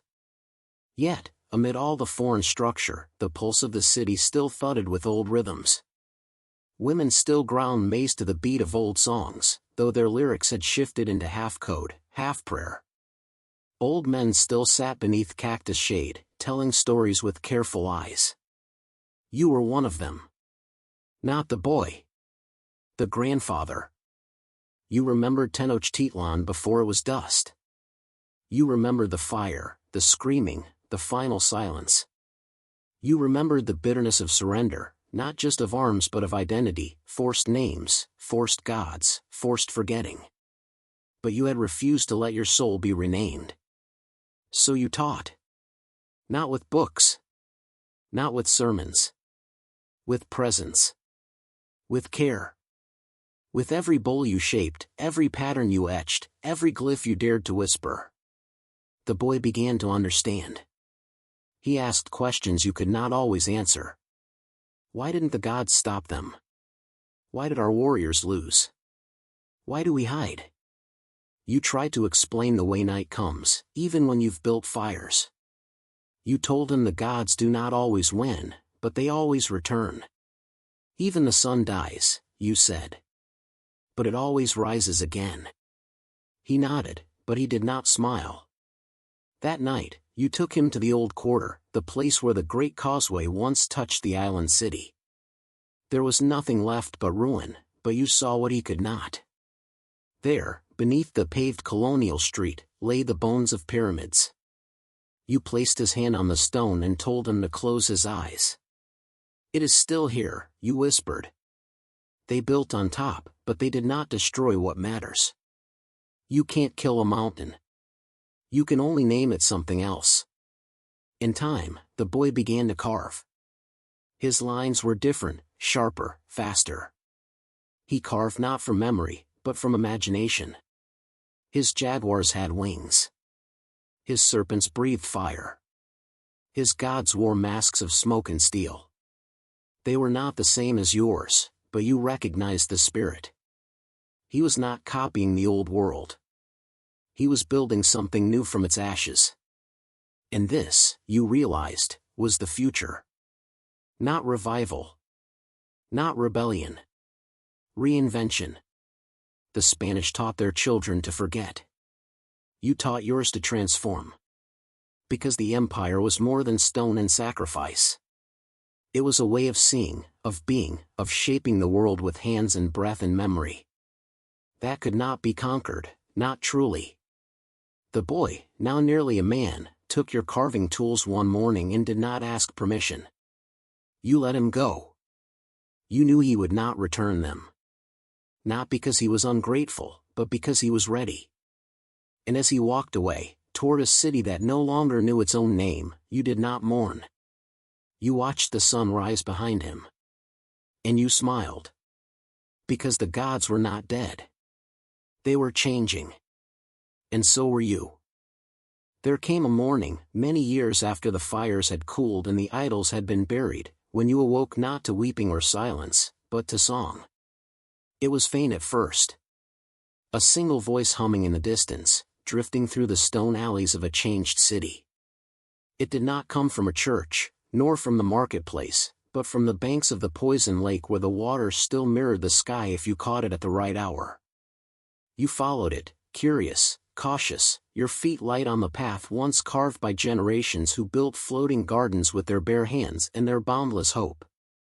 And there, by a crumbled shrine overtaken by reeds, you found her. A girl no older than your granddaughter. She wore no crosses. No veils. Only a length of simple cloth wound around her waist and a strip of red pigment streaked across her cheek. She sang as she worked, pulling weeds from between stone cracks, lifting water in broken gourds, scattering petals into the wind. She looked up at you, not afraid, not reverent. Simply aware. And then she nodded, just once, as if you already knew what this meant. You did. The city, for all its scars and ruins, had not died. It had adapted. Beneath the Spanish grid and the heavy-footed soldiers, beneath the Catholic bells and the Latin chants, there still pulsed an older rhythm. Not defiant, not proud, but persistent. Quietly, stubbornly alive. She invited you to join her, and you did, kneeling beside her on ground that had once been sacred and might be sacred again. Together, in silence, you cleaned the stones. You did not speak the names of the gods. You did not have to. Every gesture was a prayer. Every handful of earth a remembrance. Every breath drawn with purpose, a rebellion. Later that day, as the sun reached its highest point and the lake shimmered like beaten silver, others arrived. Old men, limping. Children, wide-eyed. A woman with a basket of seeds. No one said a word. But each began to work, scrubbing, planting, sweeping, rebuilding. There was no leader. No plan. Only the shared certainty that what was broken need not remain broken forever. In your heart, something stirred. Not joy. That was too simple. It was something deeper. A recognition. You had carried the flame for so long in secret, guarding it from wind and blade and forgetting. And now, finally, it was spreading. You thought of Cuauhtémoc then. Of his pain, yes, but also his pride. You remembered his final words, spoken before his death, carried on the wind like a last oath, "Now I go, for the sun has darkened. But one day, the light shall return. Not for me, but for those yet to come." Perhaps this was that light. Dim, fragile. But rising nonetheless. You stayed by the lake until nightfall, when the sky filled with the stars that had always guided your people, when the waters reflected the constellations like twin maps of memory. Around you, the others had lit small fires. Not bonfires.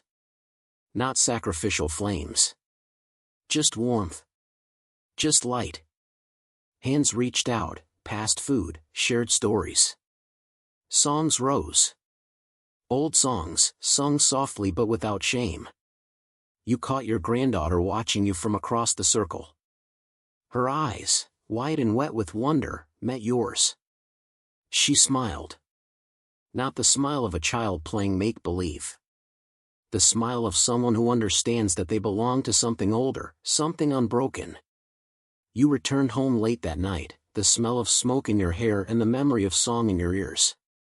The Spanish guards at the edge of the plaza did not question you. They no longer bothered to ask where the old ones went at dusk. Perhaps they thought you harmless. Perhaps they didn't care. Either way, they were wrong. Because this was not the end of your story. The Spaniards had taken the temples, the gold, the city. But they had not taken the heart. That still beat, in stories, in footsteps, in the careful tending of cracked stone and forgotten fields. Tenochtitlan had fallen. But the people had not. And from the lake, from the soil, from the mouths of grandchildren who spoke in both tongues but dreamed in Nahuatl, the future was growing. Quietly. Unstoppably. Like maize in the rain. Chapter 3, The Featherworkers and the Gods, Aztec Art and Cosmology. At first light, before the city awakens, you are already seated cross-legged on the mat of woven reed. The air is still cool, still tinged with the scent of wet earth and maize gruel cooking in a nearby courtyard. Outside, Tenochtitlan stirs, the watermen preparing their boats, the priests chanting the sun into the sky, but in your quiet workshop beneath the eaves of a noble house, the world begins with feathers. Rows upon rows of them, arranged by color, size, texture. Tiny hummingbird pin feathers, barely longer than your fingertip. Great plumes from the quetzal, shimmering green with a fire no dye could ever match. Scarlet macaw tail feathers that gleam like coals, their barbs delicate as breath. You do not speak as you work. No one in the Calpuli of Amantica, feather artisans, wastes words when the gods are watching. And they always are. Each cut, each glue, each placement is both offering and invocation. Your materials come from every corner of the empire, brought by traders, gifted by nobles, captured in tribute. They arrive wrapped in woven cloth, labeled with care, because all who touch them know they are not simply ornaments. They are alive. Holy. Anchored to the divine. Your hands are steady as you sort and trim, coaxing a pattern into being on the wooden panel in front of you. This will be a ceremonial shield, destined not for war, but for dance, for display, for the reverence of gods and emperor alike. The patron has asked for Tezcatlipoca, the smoking mirror. A powerful request. One not made lightly. His image must be rendered with precision, black and gold feathers and swirling geometry to evoke the obsidian mirror, eye-shaped white down in the corners for balance, and a tongue of red quetzal that juts like a blade across the center. He is not a gentle god, but then again, none of them are. Creation and destruction are siblings in the Aztec world. Every god bears both in their shadow. Your father was Amantica, too. You remember his fingers, bent with age but never trembling, guiding yours over your first mosaic, an eagle's eye, made with shavings of turquoise and stiff vulture down. He taught you the stories as you worked, how Quetzalcoatl breathed life into clay men, how Huitzilopochtli was born from a severed womb, rising in full armor. Every image had meaning. Every feather design, a map of the cosmos. The gods did not reside only in temples or chants. They were present in every act of beauty. And the beauty must be flawless. A misaligned angle, a blemish of glue, and the entire piece would be stripped and redone. Because the gods see. And the gods remember. Mid-morning brings light spilling through the doorframe, gilding the feathers like treasure. A boy arrives from the temple precinct, his face streaked with charcoal, a small pouch of feathers in his hands. His steps are reverent.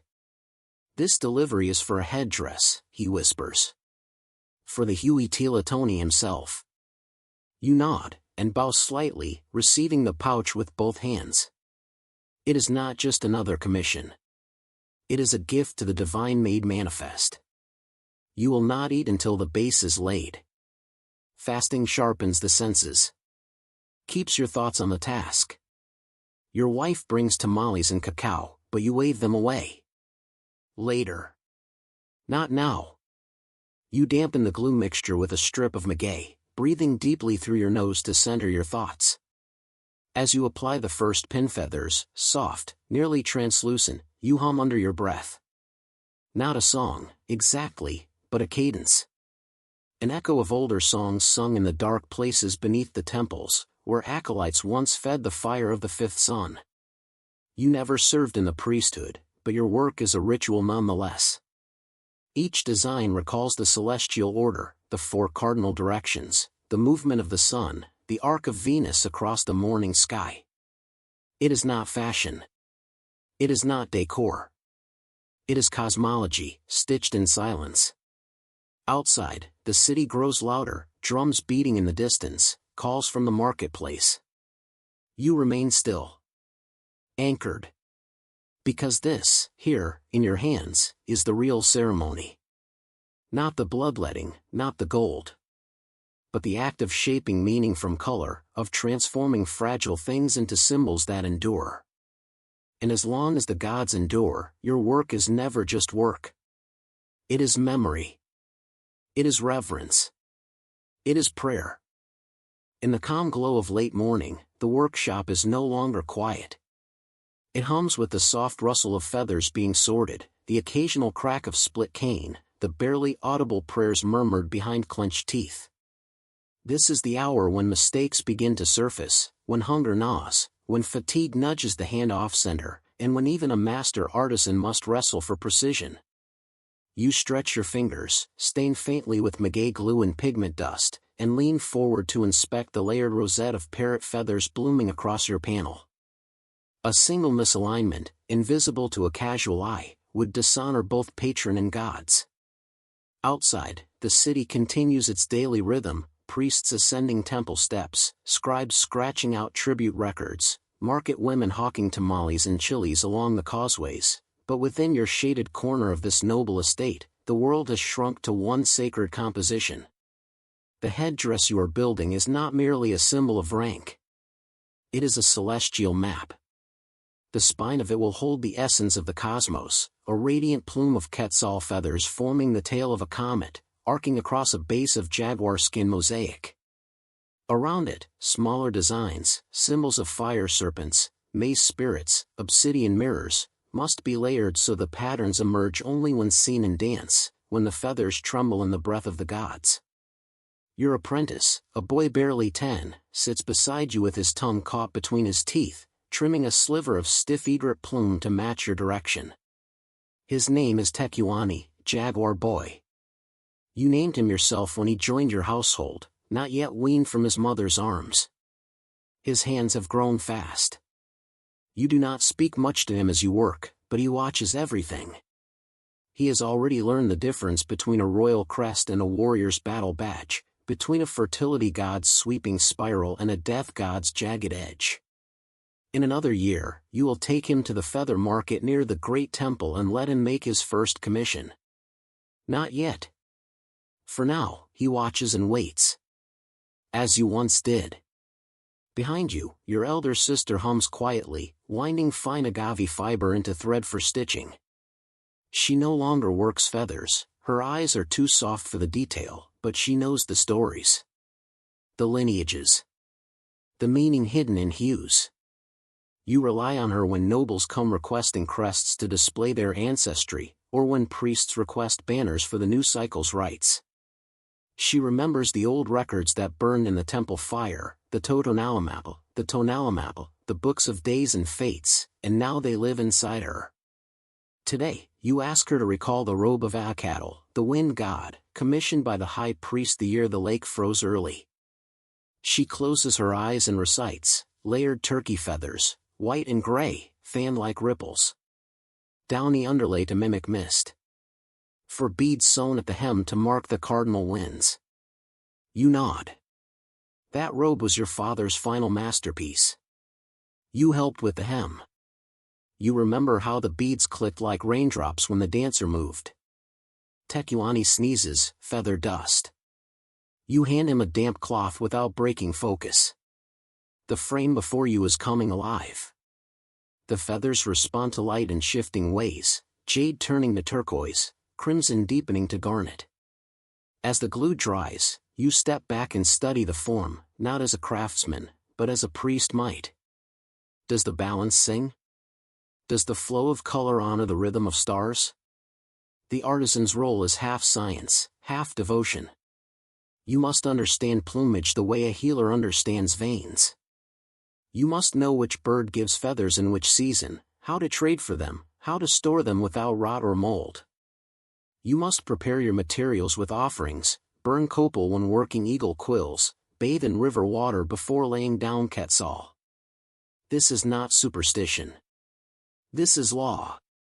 Because feathers are more than beauty. They are breath. They are sky. They are the path by which gods move between realms. When the final piece is finished, it will be delivered to the Kalmakak school temple, where priests will chant over it before it is worn. It may never be touched again after that. It may hang in the great hall of tributes. Or be buried with its wearer. But while it lives in your hands, it belongs to the universe. And you must treat it as such.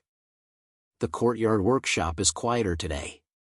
Rain falls steadily beyond the colonnade, turning the stone gutters into shallow rivers. The light is soft, diffuse, perfect for delicate work. You sit cross-legged on a reed mat, the frame before you balanced across two low stands. Across the courtyard, other artisans shift through crates of feathers wrapped in leaves, macaw red, motmit green, egret white. A bundle of hummingbird skins lies beneath a length of bark cloth, each iridescent like bottled lightning, so precious you scarcely breathe near them. Today, you work on a shield, not for war, but for tribute. It has been commissioned by a minor lord from Chalco, sent to offer it at the temple of Tezcatlipoca during the next festival. He has asked for a mirror at the center, ringed with blue and black, the god's colors, and jaguar fur around the rim. It must speak of shadow and prophecy. Of beauty, yes, but also of terror. This is what the gods demand. The design has been traced already with fine maguey thread. Now comes the application. You coat the small patch of cotton with the thinnest layer of orchid glue and begin to lay the feathers in with a pair of bone tweezers. They must be spaced evenly, overlapping like fish scales, a ripple of color from darkness to light and back again. It takes hours. You lose yourself in the rhythm, dip, press, align. Dip, press, align. Your breath slows to match the motion. The world narrows to a single patch of plumage. A small cough breaks your focus. You glance up. A priest from the temple school stands at the doorway. Not a high priest, but one of the scribes, pale from candlelight, scroll case slung over his shoulder. He nods politely and waits. You rise and gesture him into the dry. He does not speak of the gods immediately. He asks about pigments. About the correct method for binding red ochre to turkey feather without bleeding. You answer carefully, respectfully, but do not reveal everything. Some secrets must remain with the hand that learned them. He nods again and unwraps a scroll. Upon it, a diagram. A calendar glyph. He needs a sun disk, he says. For the ritual of burning the old year. The disk must be large, nearly a meter across, and layered with parrot green and sunflower yellow, with rays that stretch in every direction. In the center, a serpent tongue in quetzal red. Not for a noble. Not for a war. For the year itself. To mark its end, and its sacrifice. You feel a thrill pass through your spine. This is no mere commission. This is ceremony. You bow and accept the scroll. The priest leaves, sandals tapping the stone. You exhale, then sit again. Later that night, you light copal beside your altar. You place the scroll on your lap and close your eyes. You see the sun in motion, not the one above, but the fifth sun, the living one, the one that bleeds to keep the world alive. It died 4 times before. You must craft a piece that honors its survival. You think of the artisans who came before you. Of your grandfather, who made banners for the emperor's birth procession. Of your mother, whose fingers knew how to twist feather down into the softest veil. Of the nights they stayed awake beneath the moon, sewing memory into cloth. Not for glory. For continuity. You begin to draw, to plan. The rays will curve like serpent tails, overlapping with a spiral motion. The colors must speak of balance, life and heat, but also shadow and offering. The tongue must point down, toward the earth. Toward us. You will need feathers from far afield. From coastal birds, from jungle birds. You will need traders to bring them before the next moon. You will need apprentices to cut the shapes, to prepare the backing, to keep the glue warm. But the vision is clear. And when it is finished, when the priest holds it aloft in the temple fire, you know what the people will see. Not you. Not your hands. But the old sun. The truth behind the feathers. The breath of the world. That is what you build. Not ornaments, but cosmos. The feathers are not merely decoration. They are breath. They are essence. They are offerings captured in color and motion. You learn this not in words, but in silence, in the hush that falls over the workroom when a shipment of sacred plumage arrives from the southern forests. You remember the first time you saw them, the deep emerald shimmer of quetzal tail feathers, the volcanic red of cardinal crests, the impossible glow of hummingbird throats. It was not beauty you felt. It was reverence. You are older now, more than a decade in the guild, but the awe remains. Every morning, before your hands touch glue or fiber, you offer a breath to Tonikatakutli, the giver of sustenance. You murmur to the birds who gave their lives, who flew through sun and storm only to be caught, honored, and transformed. Some may think this superstition. But you know better. You've seen what happens when a design is rushed. When the pattern does not follow celestial balance. When a red meant for Huitzilopochtli is laid upon the wings of a goddess. It disturbs more than symmetry. It invites dissonance. Each piece you create is part of the divine map. Not a copy of the world, but a key to it. The priests may guide the chants, the warriors wield obsidian, but it is the artisans who give form to the unseen. You stitch stars into cloaks. You braid seasons into fans. Your creations do not just reflect the gods, they summon them. Today, you're not working for a lord or even a temple. The request is rarer, a ritual object for the calendar renewal.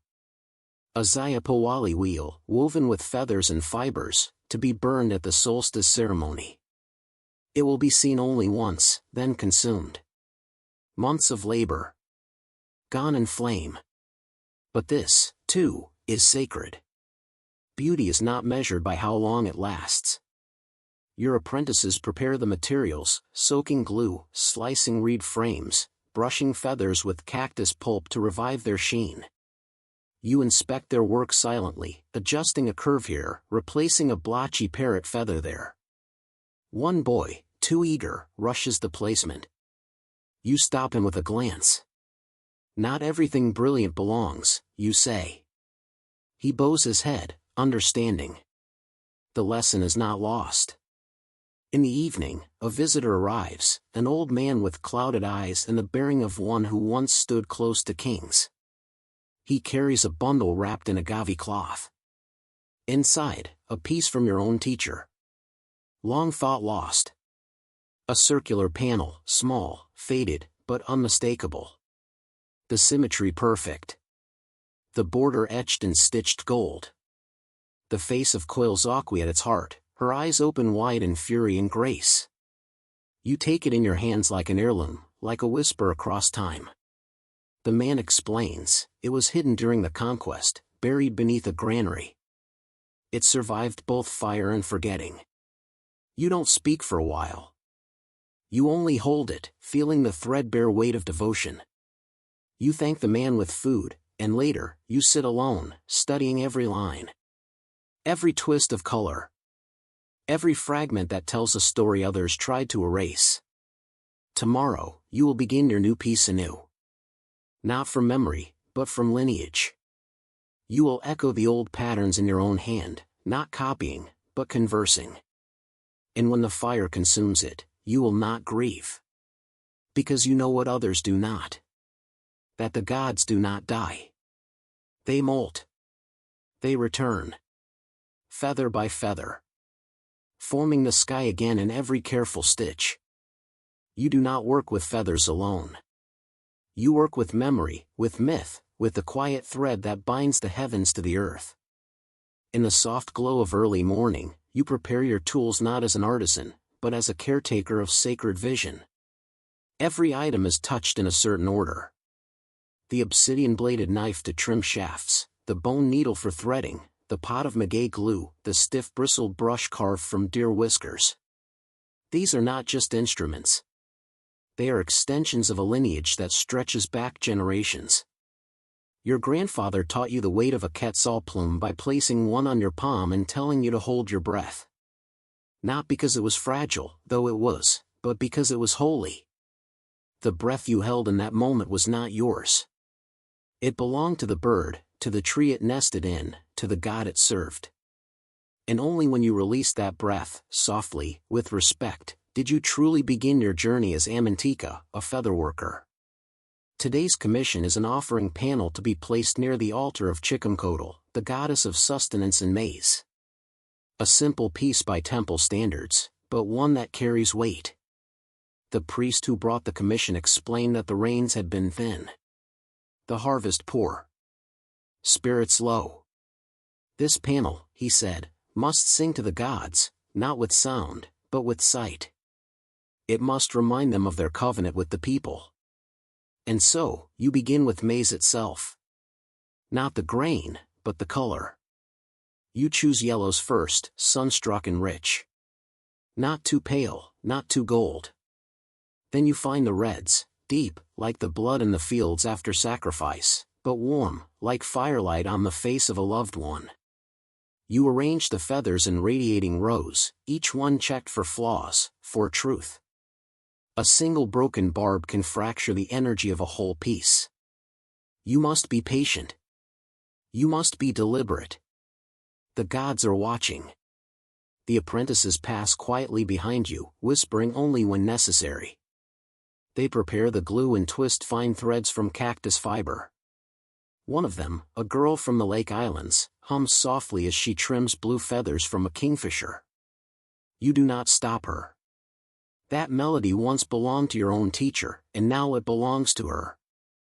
In this way, the craft lives on. As the day unfolds, so too does the panel. It grows outward, a mandala of brightness and balance. The shape is circular, not by whim, but by decree. The gods are cyclical. They die and return. The sun rises and sets, only to rise again. The work must honor that rhythm. By late afternoon, your hands ache. Not from pain, but from care. You take a moment to stretch, to sip water infused with herbs. You look at your work and see not just a pattern, but a message: we remember you. We offer what we can. Return to us. When the priest arrives at sunset, he does not speak at first. He stands before the panel and breathes slowly. Then, quietly, he offers thanks, not to you, but to the gods through you. He places a kernel of maize on the frame and whispers a prayer. You do not listen to the words. That is not your part. Your part was to build the bridge. His is to walk it. As darkness falls, the workshop returns to quiet. The apprentices clean the floor. The feathers are wrapped and stored. You sit alone beside the fire, rubbing resin from your fingers, staring into the flicker of the flames. In that flicker, you see echoes of plumage, reds and blues and greens dancing in the shadows. You close your eyes and picture them soaring skyward, carrying the message home. Not for gold. Not for praise. But because it is what must be done. And because, tomorrow, the gods might listen. There is a quiet reverence to feathers. Not the loud, garish reverence of gold or stone, but a living hush, soft, layered, and secret. As an Amantika, you understand this better than most. You do not simply work with feathers, you coax them, interpret them, listen to their origins. Each one is a whisper of a creature once aloft in the skies, each color a piece of the divine tapestry that Aztec cosmology threads through earth, air, and heaven. Today, your hands are busy again, but your thoughts drift far beyond the room. Your fingers work a set of shimmering green quetzal feathers, and your apprentice asks where they came from. You pause, not from forgetfulness, but from awe. The feathers came from far to the south, carried across weeks of jungle and mountain and river. They were not bought, but earned, through alliance, tribute, and faith. Their journey was itself a ritual. You tell the apprentice this, softly, and his eyes widen, not in fear, but in understanding. He begins to see the way you were taught to see, that these feathers are not decorations, but messengers. Carriers of power. Fragments of the heavens made tactile. You are crafting a headdress for a high-ranking priest who serves Tezcatlipoca, the smoking mirror, the god of fate and hidden truth. The design is not your own, it comes from dreams and tradition, passed down like breath from mouth to mouth. It must feature black and gold, for Tezcatlipoca moves in shadow and splendor. It must evoke the jaguar, for he prowls the night. And it must shimmer when seen from the corner of the eye, never directly, for truth, in this world, is rarely seen straight on. The challenge lies not only in the arrangement of colors or in the structural integrity of the crown, but in the energy it holds. It must feel alive. It must seem to breathe when worn. To fail in this would not be merely an artistic shortfall, it would be sacrilege. The gods can tell the difference. They know when something is made in haste or without devotion. As the feathers take shape beneath your touch, the apprentices work in tandem. They grind cochineal to a rich crimson paste for edge work. One threads blue heron plumes into a ceremonial cloak destined for the emperor's storehouse. Another sharpens bone needles, careful not to dull them on stone. The room hums with the kind of silence known only in places of worship, an industrious stillness, where the air seems thick with unseen presence. Midday light filters through slatted screens, catching the featherwork and casting 1,000 tiny halos on the walls. You pause and allow yourself a moment to look, not at your work, but through it. You remember your first offering to Huitzilopochtli, the god of the sun and war. You were only a child then, hands trembling, as you laid a fan of firebird feathers at the base of the altar. Your father had stood beside you, his expression unreadable, and when the priests accepted your gift, he placed his hand on your shoulder.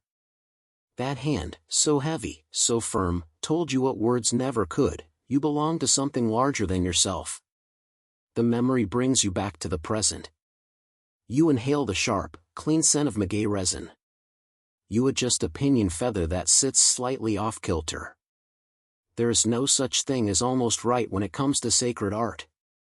Only balance or imbalance. Harmony or offense. You whisper a small chant beneath your breath, one learned from an elder long since past, and press the feather into place. The headdress is nearly complete. You hold it up to the light, turning it slowly. It glows, not with fire, but with breath. With intention. With the echo of birds long gone and gods still near. The apprentice, seeing the finished form, does not speak. But his silence says enough. You place the headdress on a ceremonial bust, letting it rest. Outside, the day wanes. But within this room, something eternal has just taken form. The mornings in the Amantica's quarter always begin with stillness. Not silence, never truly silence in Tenochtitlan, where the calls of waterbirds and the soft sweep of brooms echo through canals and courtyards, but stillness, like the held breath before ritual. You sit in your workspace, a room with no sharp corners, no loud colors, no distractions. This is a space for reverence. A place where the boundary between craft and worship dissolves. Today, you begin with hummingbird feathers, small, iridescent things, so delicate they cling to your fingers with the energy of their former flight. To the untrained eye, they are fragments. To you, they are syllables in a divine sentence. You sort them by sheen and tint, arranging them in slow, meditative rows. Their blues catch the morning sun like drops of living sky. You do not rush. Each choice must be deliberate. Each feather must answer the one beside it. You are building a chest ornament for a high ceremony. The patron deity is Xocopili, prince of flowers, god of poetry, games, and the pleasures of the senses. But he is no simple god. Beneath his smiling mask lies something ancient, something rooted in fertility and the underworld. He is duality incarnate, life and death, joy and decay. Your design must speak to this. Not with words, but with rhythm. With texture. You begin by framing the piece with magpie feathers, black-edged and silver, sleek as water at twilight. These will form the base. Over them, you place concentric rings of hummingbird down, firebird crest, and two can tail. Not in symmetry, but in balance. There's a difference. The gods do not require neatness. They require truth. Your apprentice watches, hands clasped, eyes wide. He is learning. Not just the skill, but the posture. The patience. You hand him a strip of bark paper to sketch on, gesturing for him to mirror your pattern. He hesitates, then begins, his movements cautious. You nod once. He must find the form in his own hands. A breeze stirs the hanging curtains, and the scent of resin drifts in, copal, slow burning from the neighboring altar. Somewhere, a priest chants morning invocations. You can't hear the words, but you feel their rhythm. It matches the beat of your own fingers working the glue, setting each quill, pressing it down with obsidian blade. The chant, the scent, the touch, they are all one act. Midday comes. You pause. Not because the work is done, true art is never done, but because the light has shifted. Now is the hour of rest, of prayer, of offering. You set your tools aside and step outside into the courtyard. A basin of water waits there, still and dark. You wash your hands, letting the pigment and glue dissolve into its surface. Then you cup the water and splash it gently over your face. Not just to cool, but to remind. This craft is not yours. It is borrowed. It is gifted. It must be returned in kind. You sit beneath a tree, shaded by broad leaves. The apprentice brings fruit and tamales wrapped in corn husk. You eat slowly, watching the sky. A heron passes overhead. Its wings are wide, solemn. You make note of its plumage. Soft gray, with streaks of slate and cream. Not rare, but beautiful. Perhaps it will find its way into your next piece. In the afternoon, you return to your work. The chest piece begins to sing now, not in sound, but in resonance. You can feel its pull, its meaning. The way the firebird's gold flares against the cool violet of parrot feather. The way the center spiral, formed of Quetzal green, draws the eye inward, into the unknown. Into the God. When evening nears, you set the piece aside and cover it in a linen cloth. You do not look at it again. Not tonight. You will dream on it first. Let it speak in the dark. Sometimes the gods whisper clearest when you are not listening with your ears. You sit quietly, your apprentice beside you. The last light fades, and torches are lit. He asks you if the gods are watching. You smile, not with your lips, but with your eyes. They always are, you say. And then you both fall silent. Because in this work, in this night, in this shared breath between feathers and flame, you are not just artisans. You are memory. You are prayer. You are Aztec. Some feathers are too sacred to be sold, even in the busiest markets of Tenochtitlan. Quetzal feathers, long and impossibly green, shimmering like jade in sunlight, do not merely belong to birds. They belong to gods. To the breath of Quetzalcoatl himself. So when one finds its way into your hands, you do not cut it. You do not glue it. You cradle it like a prayer. It was a gift, passed from a high-ranking priest whose brother had fallen ill. In exchange for a portrait, one that would honor his brother's deeds in battle and cleanse his spirit in the eyes of the gods, he placed the feather in your palm with both hands, eyes lowered. You nodded in acceptance, knowing the weight of the transaction. Not just a trade of goods, but of trust. Of soul. You do not use the feather for days. Instead, you place it beside your sleeping mat each night, as is tradition for materials touched by divine lineage. It rests in a case of woven reed and obsidian beadwork, cushioned by hummingbird down. Every morning, you open the case, study the angle of its barbs, how the color shifts as the sun rises over the lake, how the light bends to its rhythm. It is not a feather. It is memory. When you finally begin work, your hands do not hesitate. The portrait will not be a likeness in the way Spaniards crave, flesh, muscle, age. It will be a map of spirit. A statement to the gods. You build the image in layers, beginning with jaguar skin patterns made from crow's feathers. You use canary yellow for courage, blue macaw for truth. The face is shaped from dove and goose, a softness that speaks to the priest's humility. But the eyes, you leave empty for now. That is where the Quetzal feather will live, sliced not at the base, but trimmed only enough to evoke a flare of vision, as if the spirit of the man looks both inward and skyward. You work in long stretches of silence, interrupted only by the drip of water from the courtyard fountain, the flutter of birds in the frangipani trees, the scratch of your apprentice's charcoal as he sketches in the corner. Sometimes he asks questions. Sometimes you do not answer. Not because you are dismissive, but because some things must be lived to be understood. Reverence does not always speak in words. Outside, the world has changed. The marketplace hums with foreign voices. The plazas see new banners, new processions. You hear the clang of metal from the barracks, the unfamiliar cadence of marching feet.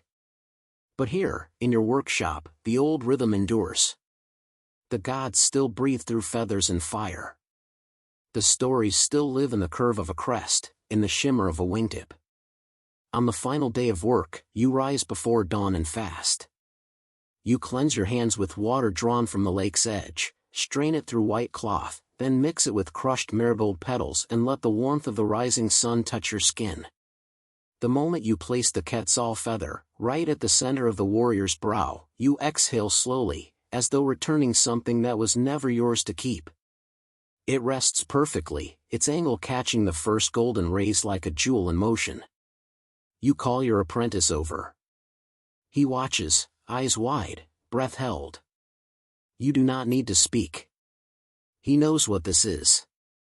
He has seen you laugh, shout, weep over lesser works. But today, he is silent with you. When the priest returns, he does not look directly at the image at first. He walks around it. He circles it 3 times. Only then does he bow, not to you, but to the piece. His brother's spirit, immortalized not in paint or stone, but in 1,000 breaths of air, thousands of birds, thousands of prayers. He leaves behind more feathers. Lesser ones, but still useful.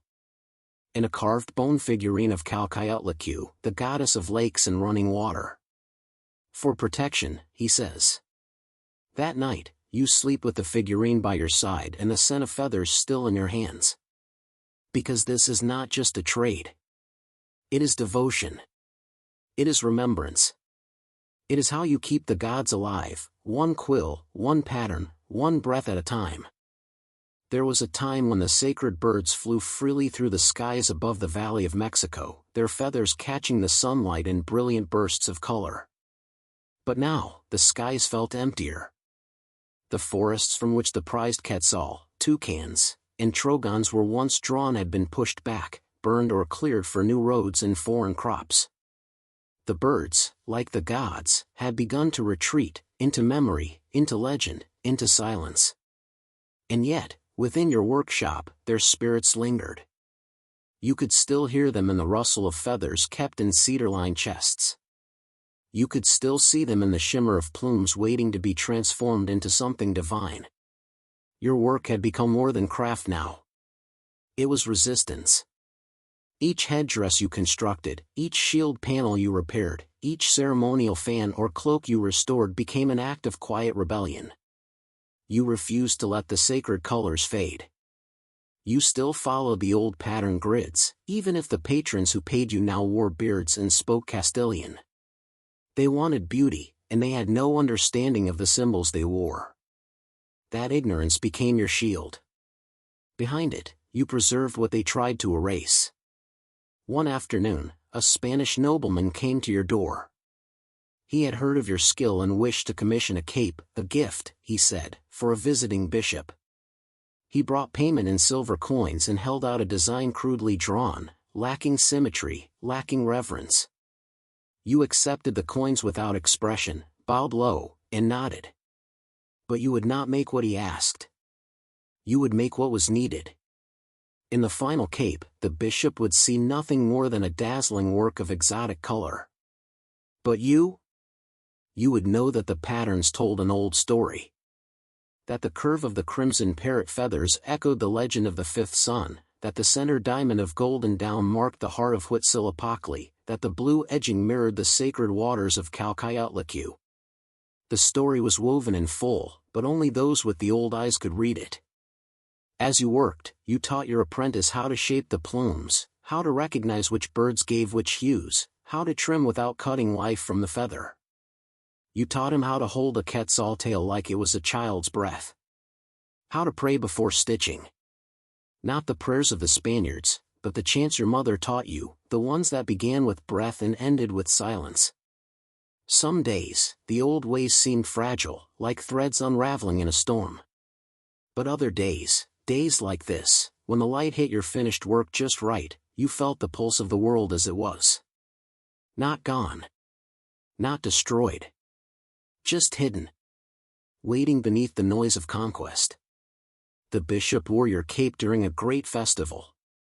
The Spaniards cheered, the locals bowed, and the priest gave thanks to his God in a tongue not yours. But when he raised his arms to bless the crowd, your pattern flashed across his back, and for a moment, it was not their God who looked down, it was yours. That night, you and your apprentice burned a small offering in the courtyard, marigold and maize. No words. Just smoke. Just memory. Later, you looked to the stars and saw the Quetzal constellation rising. You told your apprentice to trace its shape in the ashes. He did, carefully, reverently. You placed your hand over his. There is still light, you said. Even in feathers plucked. The boy nodded. And far above, the sky blinked back with feathers of its own. The day the last bundle of sacred feathers was hidden, the sky had turned the color of smoke. You wrapped the bundle in bark cloth and sealed it with resin, as your father had shown you, and buried it beneath the stone floor of the abandoned shrine, not the main one, not anymore, but the little house by the edge of the market where few still walked and fewer still believed. You did it alone. Even your apprentice had been sent away that morning, on an errand that would take him across the lake. He did not ask why. He knew enough now to understand the weight of certain silences. The shrine smelled of dust and damp cedar. Its roof had begun to sag, and one corner had been torn open by wind or time. But there, beneath the cracked icon of a forgotten god, you dug until the stone gave way to earth. With bare hands, you placed the bundle within. Inside were the last untouched quetzal feathers, green as spring rain, tied with cords of maguey fiber and scented with crushed marigold. You had kept them for years, moving them from hiding place to hiding place, always waiting for the moment they would be needed again. But the moment had not come. And now, you feared, it never would. Above, thunder grumbled like a restless ancestor. The rains were returning again, out of season, and in their coming you read omens you dared not name. You pressed your hands to the stone once more, whispered the four directions, and let the dirt fall back into place. When it was done, you sat in the half-light of the shrine, alone with the quiet ache of knowing something had ended. Not just an era. Not even a craft. But a conversation between worlds. You had once believed that beauty could speak across destruction, that the shimmer of a feather might still carry the voice of the gods. And perhaps it still could. But fewer and fewer listen now. The new rulers did not see feathers as sacred. To them, they were ornaments, trophies, commodities to be shipped across oceans and displayed in foreign halls beneath foreign coats of arms. What had once adorned emperors and gods now dressed kings who had never tasted maize. You had seen the change firsthand.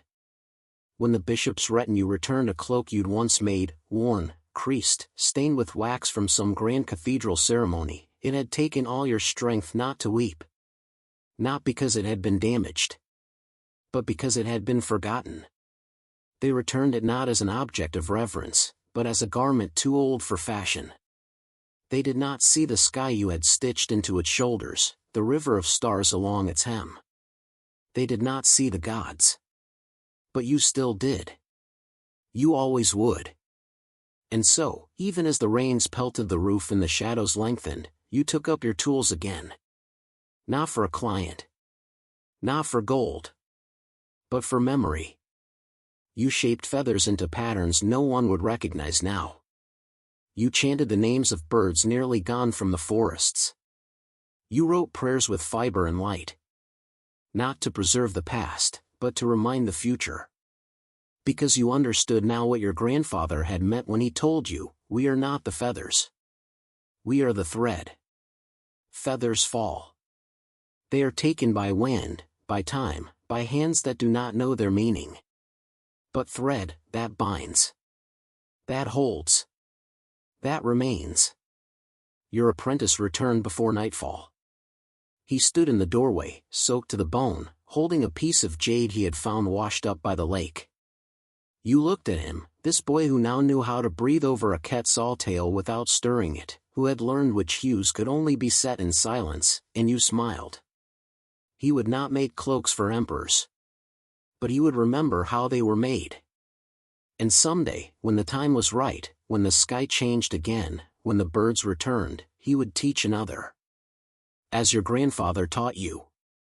As you had done now. Outside, the storm passed. The shrine sighed.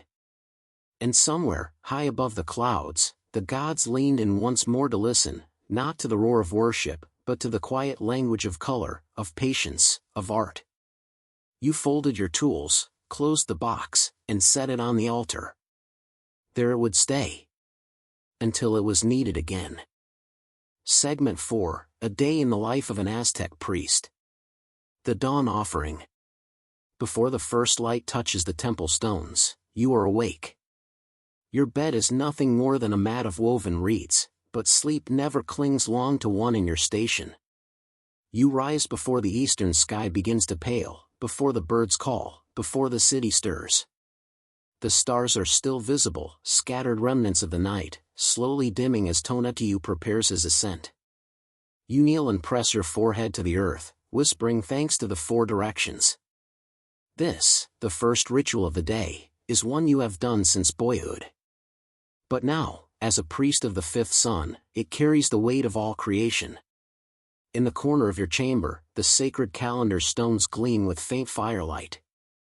You run your fingers along the etched symbols. Today is a day for Huitzilopochtli, god of war and the sun. A day of sacrifice. A day of vigilance. You feel it in your chest, as if your heart already beats in rhythm with the drum that will soon echo from the temple heights. You dress with care, the act itself a form of devotion. The cotton robe is plain but clean, woven by temple women and dyed with the dull red of cochineal. Over your shoulders you place the ceremonial mantle, embroidered with symbols of the sun and eagle, markers of your station. Your hair is bound in tight coils, held by cords stained with dry blood. Not fresh, but from past rites, proof of continuity. A reminder to the gods that you have not forgotten. Outside, the temple precinct is dark, save for the glowing braziers that line the stairways. The scent of burning copal greets you like an old friend, smoky, sweet, thick with memory. You climb the eastern stair alone. The stone is cold beneath your bare feet, and each step is a prayer. One for breath. One for maize. One for strength. One for peace. You do not count them. You feel them. This is your path. Your spine straightens not with pride, but with purpose. At the summit, the shrine to Huitzilopochtli looms. Inside waits the drumkeeper, already hunched over the great Huitl, stretching its hide, testing its voice. He greets you with a nod, then lowers his gaze. No words are needed. The altar must be prepared. You move with practiced efficiency, purifying the space with a fan of eagle feathers, scattering maize grains to the corners, placing offerings in each quadrant, obsidian, jade, amaranth, pulque.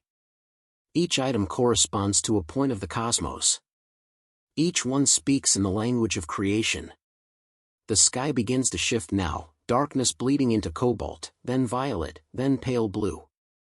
From your vantage, you see the lake below, still and silver in the light of dawn. You can see the rooftops of Tenochtitlan rising like islands from the mist, their thatched lines and painted walls catching the first blush of sun. The city is waking. So, too, must the god. You kneel once more and begin the invocation. Your voice is steady, low, and rhythmic, spoken not to be heard by men, but by the divine ear. The drumkeeper joins, striking the huedel in time with your syllables. A second priest arrives with the sacred fire, held in a clay brazier carved with serpent heads. He nods, and together you light the altar flame. Now the moment comes. The initiate arrives, young, terrified, chosen. He has fasted, prayed, walked the required paths. His skin is painted with blue dye. His wrists are bound in cotton cords. He does not plead. He does not resist. He walks with you to the altar, guided by 2 attendants. He has been told that he will join the sun, that his blood will rise with it. You place a hand on his shoulder. It trembles. The final chant begins. But this part, this moment, you do not remember as sound. Only as breath. Only as stillness. Only as the pause between worlds. You raise the obsidian blade. And the sun breaks the horizon. The math of the gods. The blood is dried on your hands by midday. You wash them not in shame, but in ritual necessity. In a clay basin shaped like a jaguar's mouth, water infused with crushed marigold petals and lime ash turns pink as it runs over your fingers. A silent acolyte offers a clean cloth, his eyes never rising above your waist. You do not speak to him. Not yet. The act of sacrifice has passed, but its reverberations linger, like the last vibration of a struck drum. You retreat from the upper temple platform into the cloistered chambers beneath. There, behind heavy walls lined with glyph-painted plaster, lies your true work, not with knife and altar, but with numbers and stars. In this small sanctum, light filters through a lattice of cut stone, casting patterned shadows across tables filled with codices, shells, dried maize kernels, and obsidian markers. This is the Tanalpuki's chamber, the house of the calendar priests, of which you are one. It is here the gods are read, not heard. Interpreted, not summoned. You sit before the Codex of Days, its painted pages worn but vibrant. Each square bursts with life, toads swallowing stars, jaguars with flint knives in their mouths, maize gods sprouting from skulls. It is not art. It is the universe, ordered, cyclical, in motion. You press your thumb into the margin of the current page, feeling the groove left by 100 fingers before you. It is the day of wind, in the Tracina of water. A day for communication. A day of uncertainty. A day that calls for offerings but forbids travel. You murmur this to yourself as you mark the column with a jade bead. A second priest joins you at the opposite table, laying out the stones for the Zayapawali, the 365-day solar calendar. Together, in quiet rhythm, you begin to calculate the patterns. When will the next eclipse fall? What omens ride with the approaching Venus cycle? Which days must be marked for community fasting? Which days may demand blood again? There is no guessing in this. Only mathematics. You use maize kernels to represent counts of 20, the sacred base of your system. Every column builds into a layer of interpretation, solar position, lunar shift, ritual correspondence. The gods live in these numbers. They speak in repetition and remainder, in rhythms of light and shadow. Outside, the temple plaza fills with the scent of fresh food. Tamales steaming in maguey leaves. Chili and roasted turkey. You hear the drumming begin again, now festive, performed for the crowd by younger acolytes. There is to be a festival this evening, in honor of Chicumcotl, goddess of nourishment. You will lead part of the ceremony, reading the sacred breath from burning amaranth. But first, your calculations must be finished. A messenger arrives, winded from the marketplace. He brings a dream, recounted from a midwife near the southern canal. A child was born under the sign of Flint, in the hour of the crocodile, with a mark on his left palm. The midwife demands an augury: should the child be trained as a merchant or a warrior? You close the codex, open another, one reserved for natal readings. Your finger traces the flint glyph. Sharp mind, great danger. Combined with crocodile? Ambition, but with peril from water. You write your answer on bark paper and seal it with a paste of clay and tobacco. The messenger bows and departs, already sprinting back into the streets. The child's fate will be adjusted accordingly. Such is the order of things. The balance of choice in cosmos. Of free will wrapped in divine number. As the sun begins its descent, the sky outside turns the color of crushed cochineal. You feel the weight of time, measured not in hours, but in divine rhythm. Each day is a blade's edge. Each calculation, a prayer. You rise from the bench, tuck the codices back into their niches, and step into the open air once more. The festival will begin soon. And your voice must carry the will of the gods to the people. The path of pain and prayer. By the time the drums call for the evening procession, your body is sore from hours of fasting, prayer, and calculation, but this is the way of things. The gods are not drawn by ease. They are summoned through endurance, by the discipline of the body, the cleansing of the flesh. You have eaten nothing since the previous sunset, and your tongue feels dry as obsidian dust. This is good. Hunger sharpens the spirit. It thins the veil between the mortal and divine. You stand at the edge of the temple plaza, barefoot, your white robe cinched tightly with a rope of maguey fiber. The maguey points dig into your waist. You welcome their bite this morning. Now they sting in rhythm with your heartbeat. A priest must know pain, not only to administer it to others, but to understand it, to master it. You press your palm over the puncture marks on your chest, where the obsidian blade drew blood in private mourning ritual. The scabs have not yet dried. They pulse in time with the distant chant of approaching singers. The plaza is alight with torches. Hundreds of flames flicker in shallow clay bowls, casting gold onto the red-painted walls. At the center, the ceremonial path has been swept clean, laid with flower petals and pine needles. The scent is thick, intoxicating, a perfume of worship. On either side, the people wait. They do not speak, but they watch. Eyes wide. Faces lifted. The singers enter first, young acolytes with painted cheeks and rattles bound to their ankles. Their voices rise in a low drone, swelling with each step.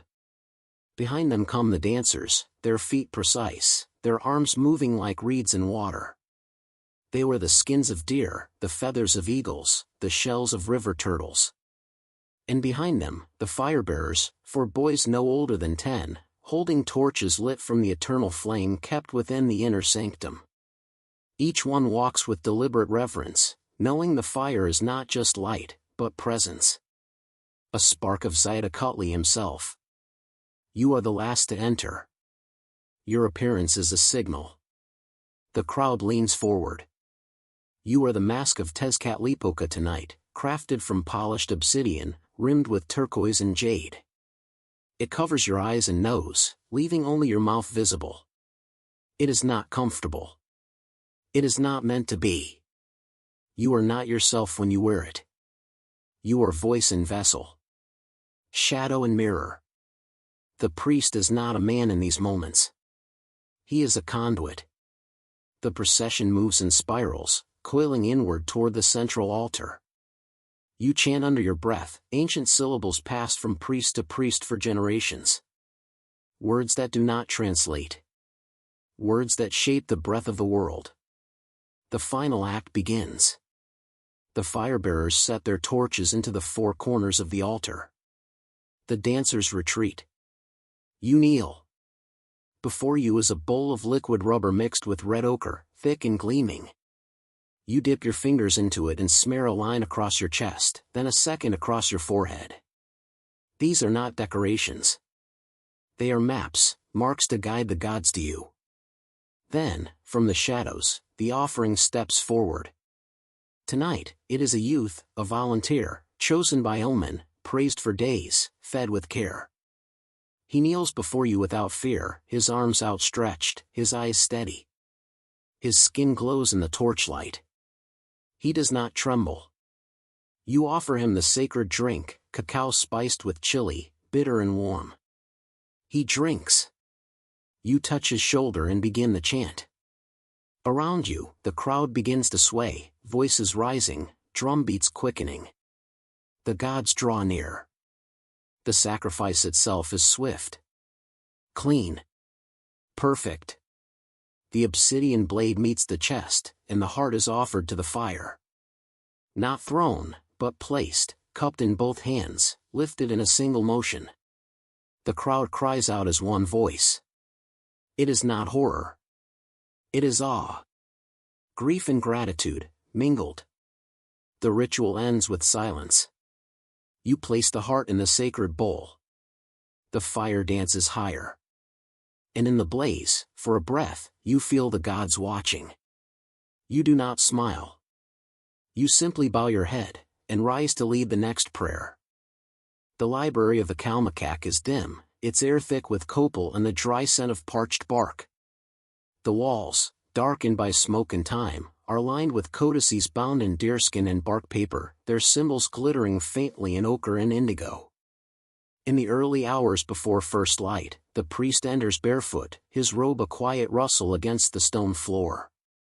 His hair is bound in a single knot, and his hands are stained from pigment and ash. He carries no weapon, no food, no words, only the quiet responsibility of memory. Today, he will transcribe the stars.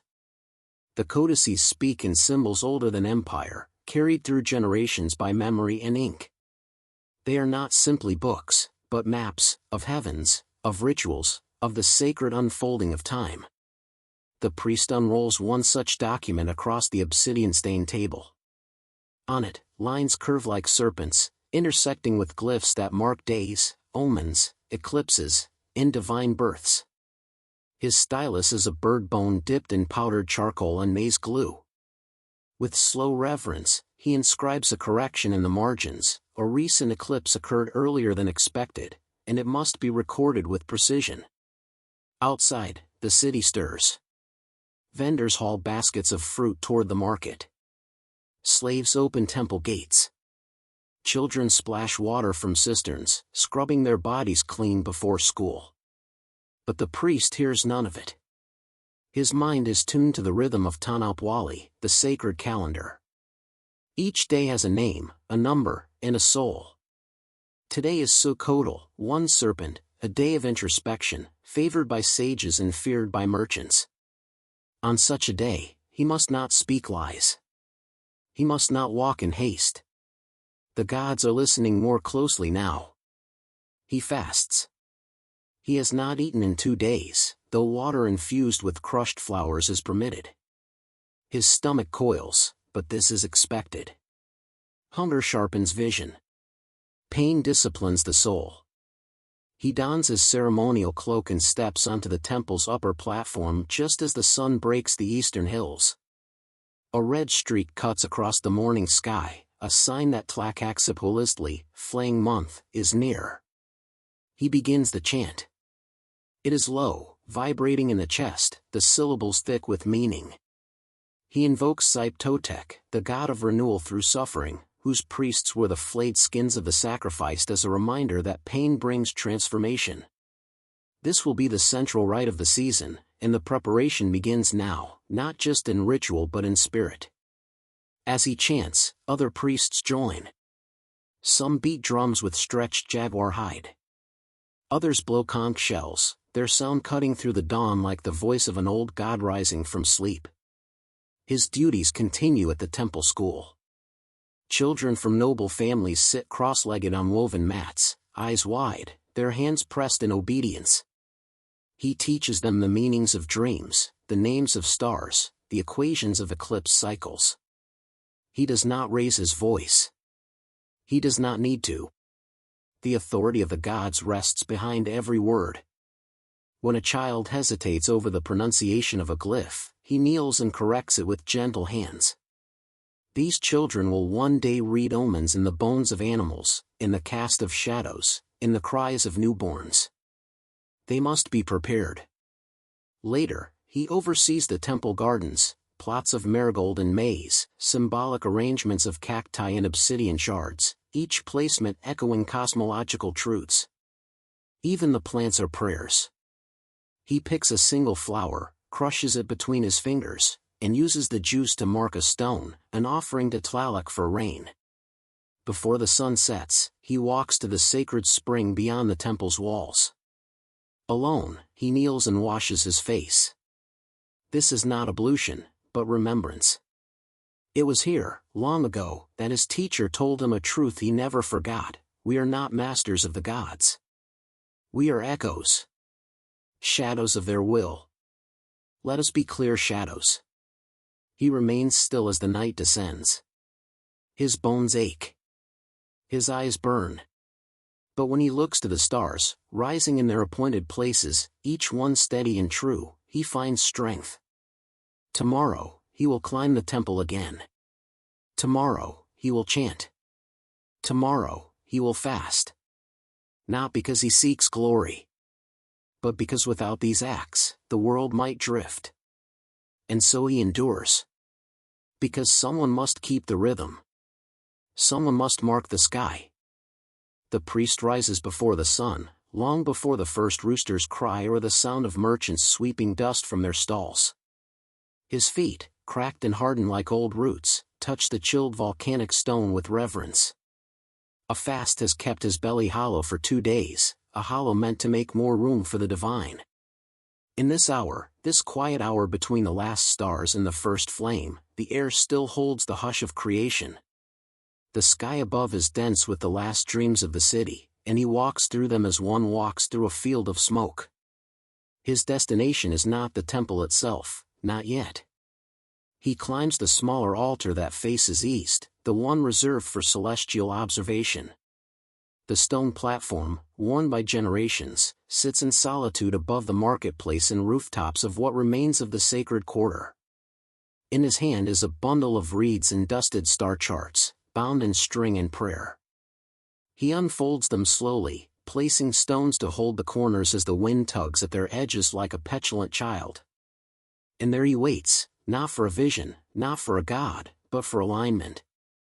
The planet Venus rises just before the sun, as it always does, casting its cold silver glow across the lake's dark surface. This is the day marked for prophecy. Not just any day. Not just a coincidence. He noted it seasons ago, calculated it beneath a cedar canopy, where rain had drummed against bark like drums of war. Now, as he watches the planet rise and shift into the same angle seen by his teacher's teacher, he knows. The cycle has returned. Today, a sacrifice must be made, not of blood, but of breath. Of silence. Of witnessing. He returns to the main temple by the time the sun crests the hills, its golden mouth spilling over the city's jagged profile. Here, in the shadow of the restored altar, rebuilt in miniature with clay and devotion, he joins the others. The priests wore robes of white this day, embroidered with black serpents to mark transformation. They walk in slow procession, barefoot, their faces painted with ash, their hands empty. The offering is simple, ground maize mixed with honey and blood, shaped into the form of Tonatiuh, the sun god.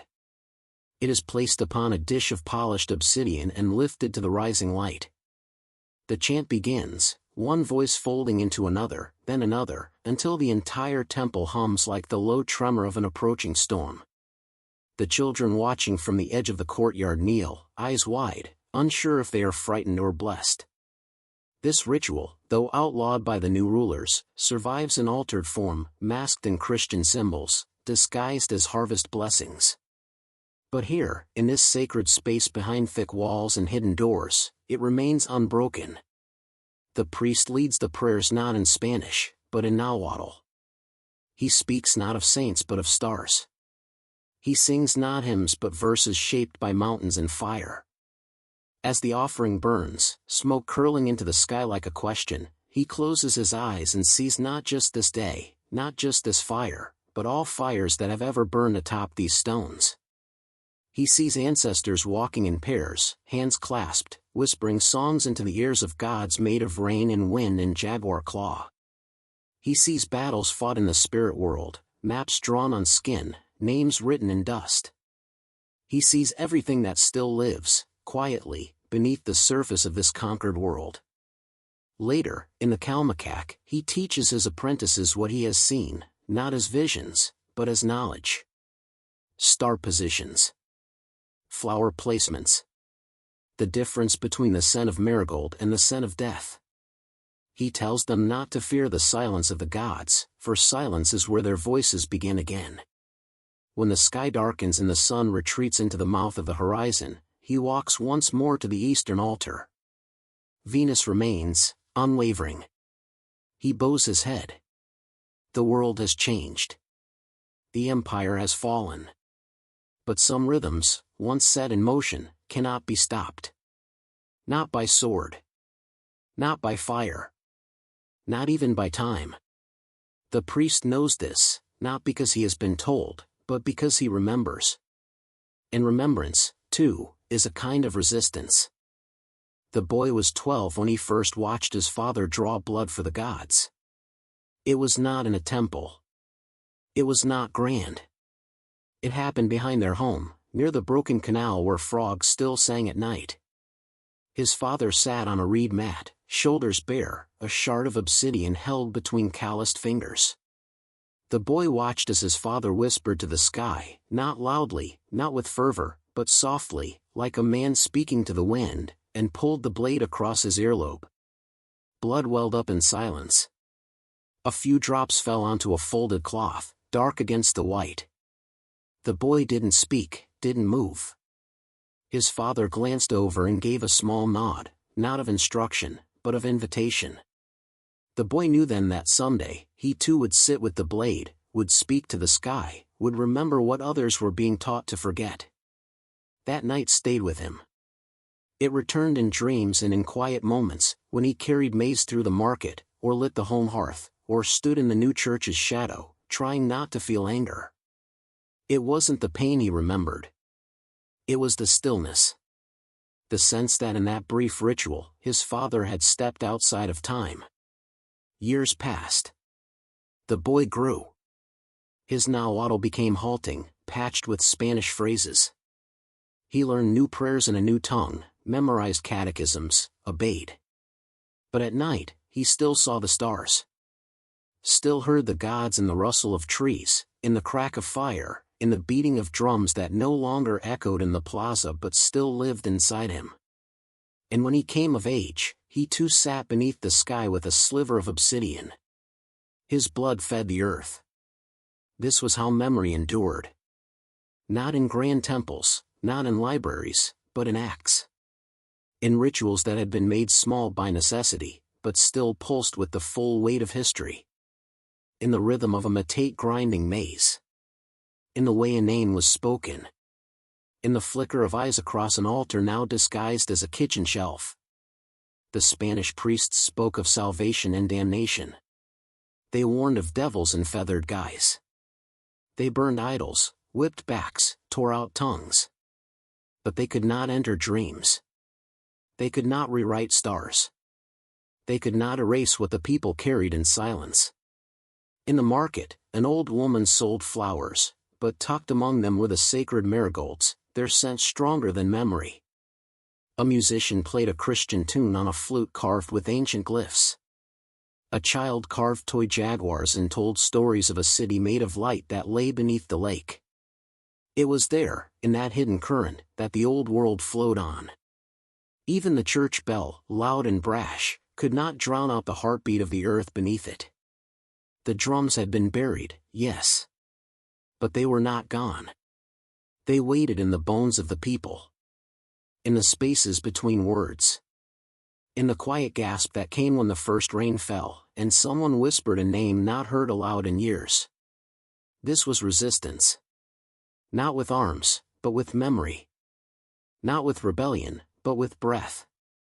And though the city was changed, its skyline pierced by spires, its temples shattered, its language fractured, there was something in the people that would not bend. Not fully. Not forever.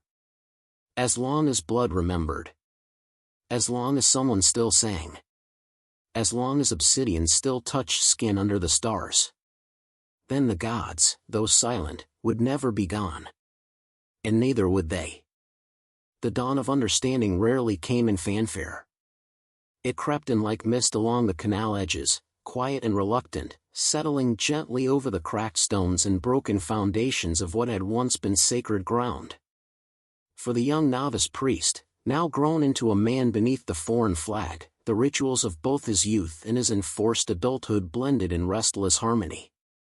He wore Spanish robes now, linen, plain, and marked with the crucifix.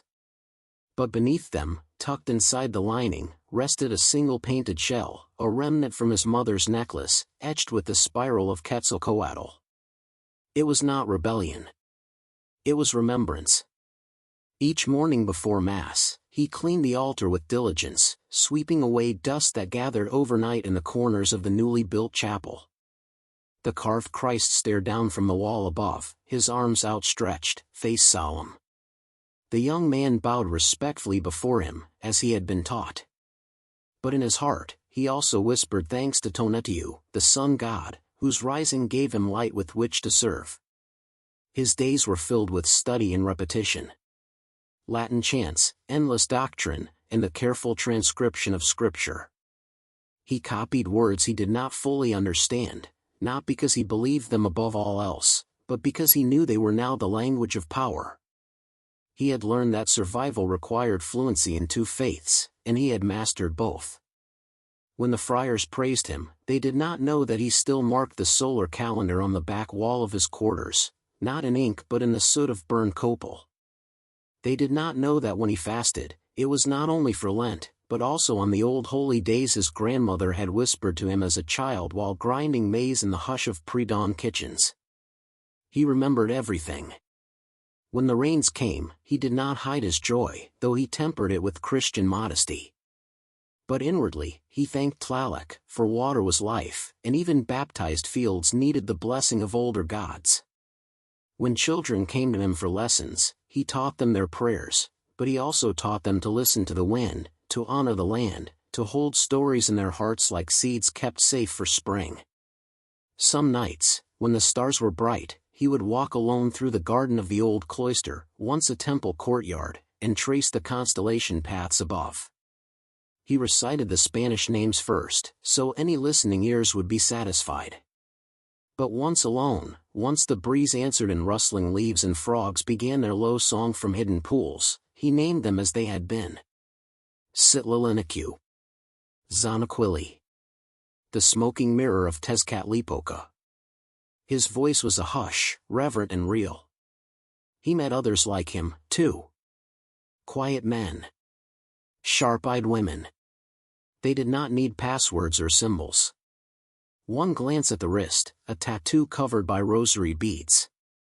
A bundle of feathers sewn into a skirt hem. A melody hummed a note too long. They were the keepers, the bridge walkers, the survivors.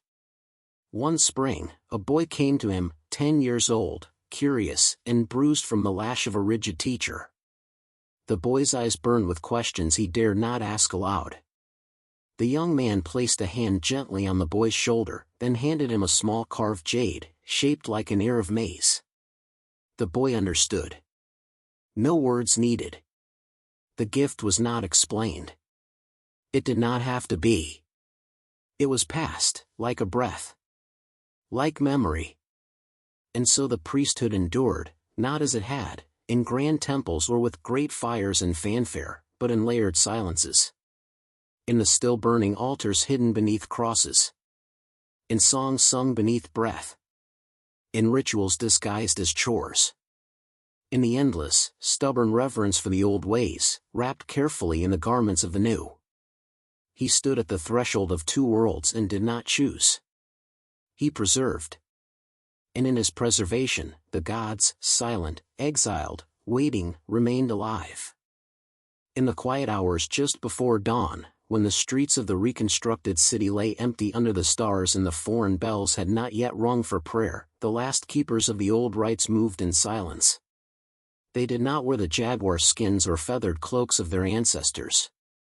They wore what the friars had given them, woolen robes, sandals, humility stitched into every seam. But beneath those robes, beneath the flesh, memory pulsed.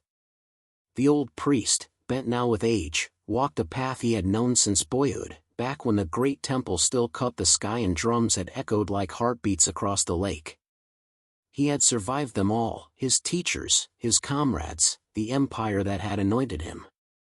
He had watched them burn as gods, shatter his calendar, enslave his kin. And still he walked. Not to rebuild, but to remember. He entered the courtyard of the cloister, now transformed with Spanish tile and Christian frescoes. But at its center, where once a sun disk had stood, there remained a stone basin. They had filled it with holy water, repurposed it for baptisms. But to him, it was still the omphalos of the earth, the place where fire and water had first danced. He knelt beside it, dipped his hand into the cool liquid, and whispered the ancient blessing. Not aloud. Never aloud. But in his mind, the words rang clear. He had trained one final apprentice. Not a priest in the old sense, not one who would climb the pyramid or slit the chest of a warrior before dawn, but a keeper of meaning. A scribe of memory. The boy had no tattoos, no eagle plume. But he could speak Nahuatl and Spanish with equal elegance. He could recite the festivals and mark the solstices by the shadow of a pillar. He could translate the Popol Vuh into poetry, though it was not of his people. And most importantly, he could listen. That night, the old priest passed him a pouch of carved bones, obsidian flakes, and twisted cords, relics of rituals long outlawed. The boy's hands trembled as he accepted them, not from fear, but reverence. In his chest beat the rhythm of two worlds, and the tension between them was no longer war, but breath. He would not wear the mask of the god. But he would preserve his voice. The Spanish friars, for all their zeal, could not silence what they could not see. Beneath their churches, the old foundations still held firm. Beneath their prayers, the echoes of ancient chants vibrated in the stone. The people complied outwardly, they crossed themselves, kneeled, confessed, but when illness struck, they still called the Karandra, who burned copal and spoke to the wind. When crops failed, they still left offerings of maize at tree roots and rivers, praying not with Latin, but with longing. And so the priesthood endured, not in spectacle, but in smoke. Not in pyramids, but in kitchens. Not with sacrifices, but with stories. In time, the old priest would die. His bones would be buried in consecrated ground, beneath a marker etched with a name he had not been born with. But the boy, now a man, would continue. He would teach in the missionary school, his eyes bright behind the guise of obedience. He would mentor others. He would translate sermons, and slip between the words reminders of the old truths. He would walk the canals and see in their murky reflections not the city that was, but the one that had been, and might be again. He would not wear a headdress. But when he whispered the names of the stars to his children, they would glow just the same. Thus the priesthood lived on, not through fire, but through the embers of memory. Hidden. Breathing. Waiting. The friars called him Brother Mateo, but he remembered a different name whispered by his grandmother in the flickering light of the hearth. It was an old Nahua name, too soft for Latin consonants, too deep for parchment ink. He carried it hidden, like a seed pressed between folded cloth, warming over time. His days were filled with silence, sweeping cloisters, copying prayers, tending herbs in the friary garden. But he listened. He listened when the elders gathered to trade stories in hushed tones outside the church. He listened when the children whispered riddles in Nahuatl behind the priest's back. He listened when the wind stirred the trees, and the birds called out names that weren't in any Christian bestiary. He had learned to chant psalms and to read the Book of Hours. But he also knew the older rhythms, the ones that rose and fell like breath over obsidian flutes. In his dreams, he sometimes saw fire climbing the steps of a broken pyramid, and felt feathers brushing his face in the dark. The other friars thought him especially devout. They praised his obedience, his calm demeanor. But none knew how, at night, he traced glyphs with his finger in the dust beside his cot, snakes and maize and rain symbols his bones remembered better than his mouth. He kept his face still when the other brothers spoke of the savages who had once ruled the city. He held his tongue when they laughed at old women offering tortillas to a tree. He bowed his head when the bishop came to speak of conversions and baptisms. But in his heart, another fire smoldered. One day, they sent him to teach catechism in a village on the lake's edge. The church there was built atop a mound of rubble that had once been a temple. The villagers were quiet. Their eyes lingered too long. Their mouths said Padre, but their hands moved with older grace. He stayed with the village elder, a hunched woman with a shrine of saints on one wall and a hidden pouch of jade beads under her floorboards. She made him tamales and tea, and when the sun fell, she told stories, not of Peter or Paul, but of Coatlicue and the rabbit in the moon. He did not correct her. Instead, he listened. When he taught the children, he taught them the parables of the Bible, yes, but also the cycles of the stars. He showed them how the sun marked time on the chapel wall. He taught them the Spanish word for grace, but also the Nahuatl word for flower, because he knew the two meant the same thing in dreams. Years passed. He grew older, quieter still. His robes frayed. His hair grayed. He became part of the village, not outsider, not enforcer, but witness. When the old woman died, he lit candles in both traditions.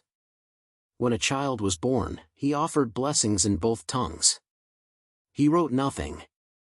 Carved nothing. He did not preach rebellion. He did not wear the sacred mask or call for sacrifice. But he remembered. He remembered for those who could not. And in doing so, he became a bridge. The friars eventually forgot him. The bishops passed on. But the villagers buried him with care, wrapped in a cloth embroidered with both a cross and a serpent. And when they sang over his grave, they sang softly, in a tongue that was neither wholly old nor wholly new. And above the village, in the night sky, the stars kept turning. As they always had. Beneath the silence, the heart. The day ends not with spectacle, but with stillness. In the quiet hour after nightfall, when the chants have faded and the last embers of the incense have cooled in their braziers, the priest returns to the small chamber behind the temple's altar. His body aches, not from bloodletting or ritual ecstasy, but from the slow, enduring weight of discipline. His feet are cracked from standing through hours of procession, his voice hoarse from chants that wound through sunrise and noon and dusk. But he does not lie down. Not yet. He kneels before the carved stone niche where the sacred bundles are kept, cloaked in thick woven cloth, never to be unwrapped. Even he, keeper of the chants, watcher of the stars, master of sacrifice, does not look within. He only leans close, lips barely moving, and speaks the prayers that are not for public ears. He speaks to gods no longer present in form, but always watching in force. He offers thanks. He offers regret. He offers the pain of knowing that the empire's heart still beats, even as its body begins to fracture. He does not say this aloud. But he feels it. Beyond the temple, the city groans like a beast in sleep. The Spaniards have not yet arrived, but rumors swirl like vultures. Traders speak of strange ships off the coast. Farmers whisper of omens in the sky. Some of the younger priests fear.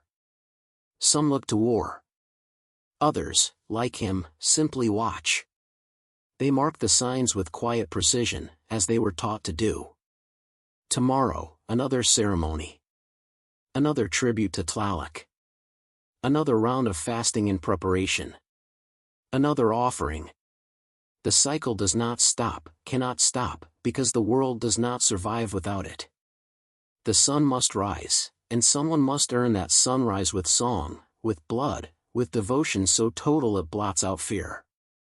That is what it means to be a priest in the twilight of empire. It is not just performance, it is preservation. He rises, finally, joints stiff, and steps out into the upper platform of the temple. The city sprawls beneath him, lit by oil lamps and the warm fires of 1,000 hearths.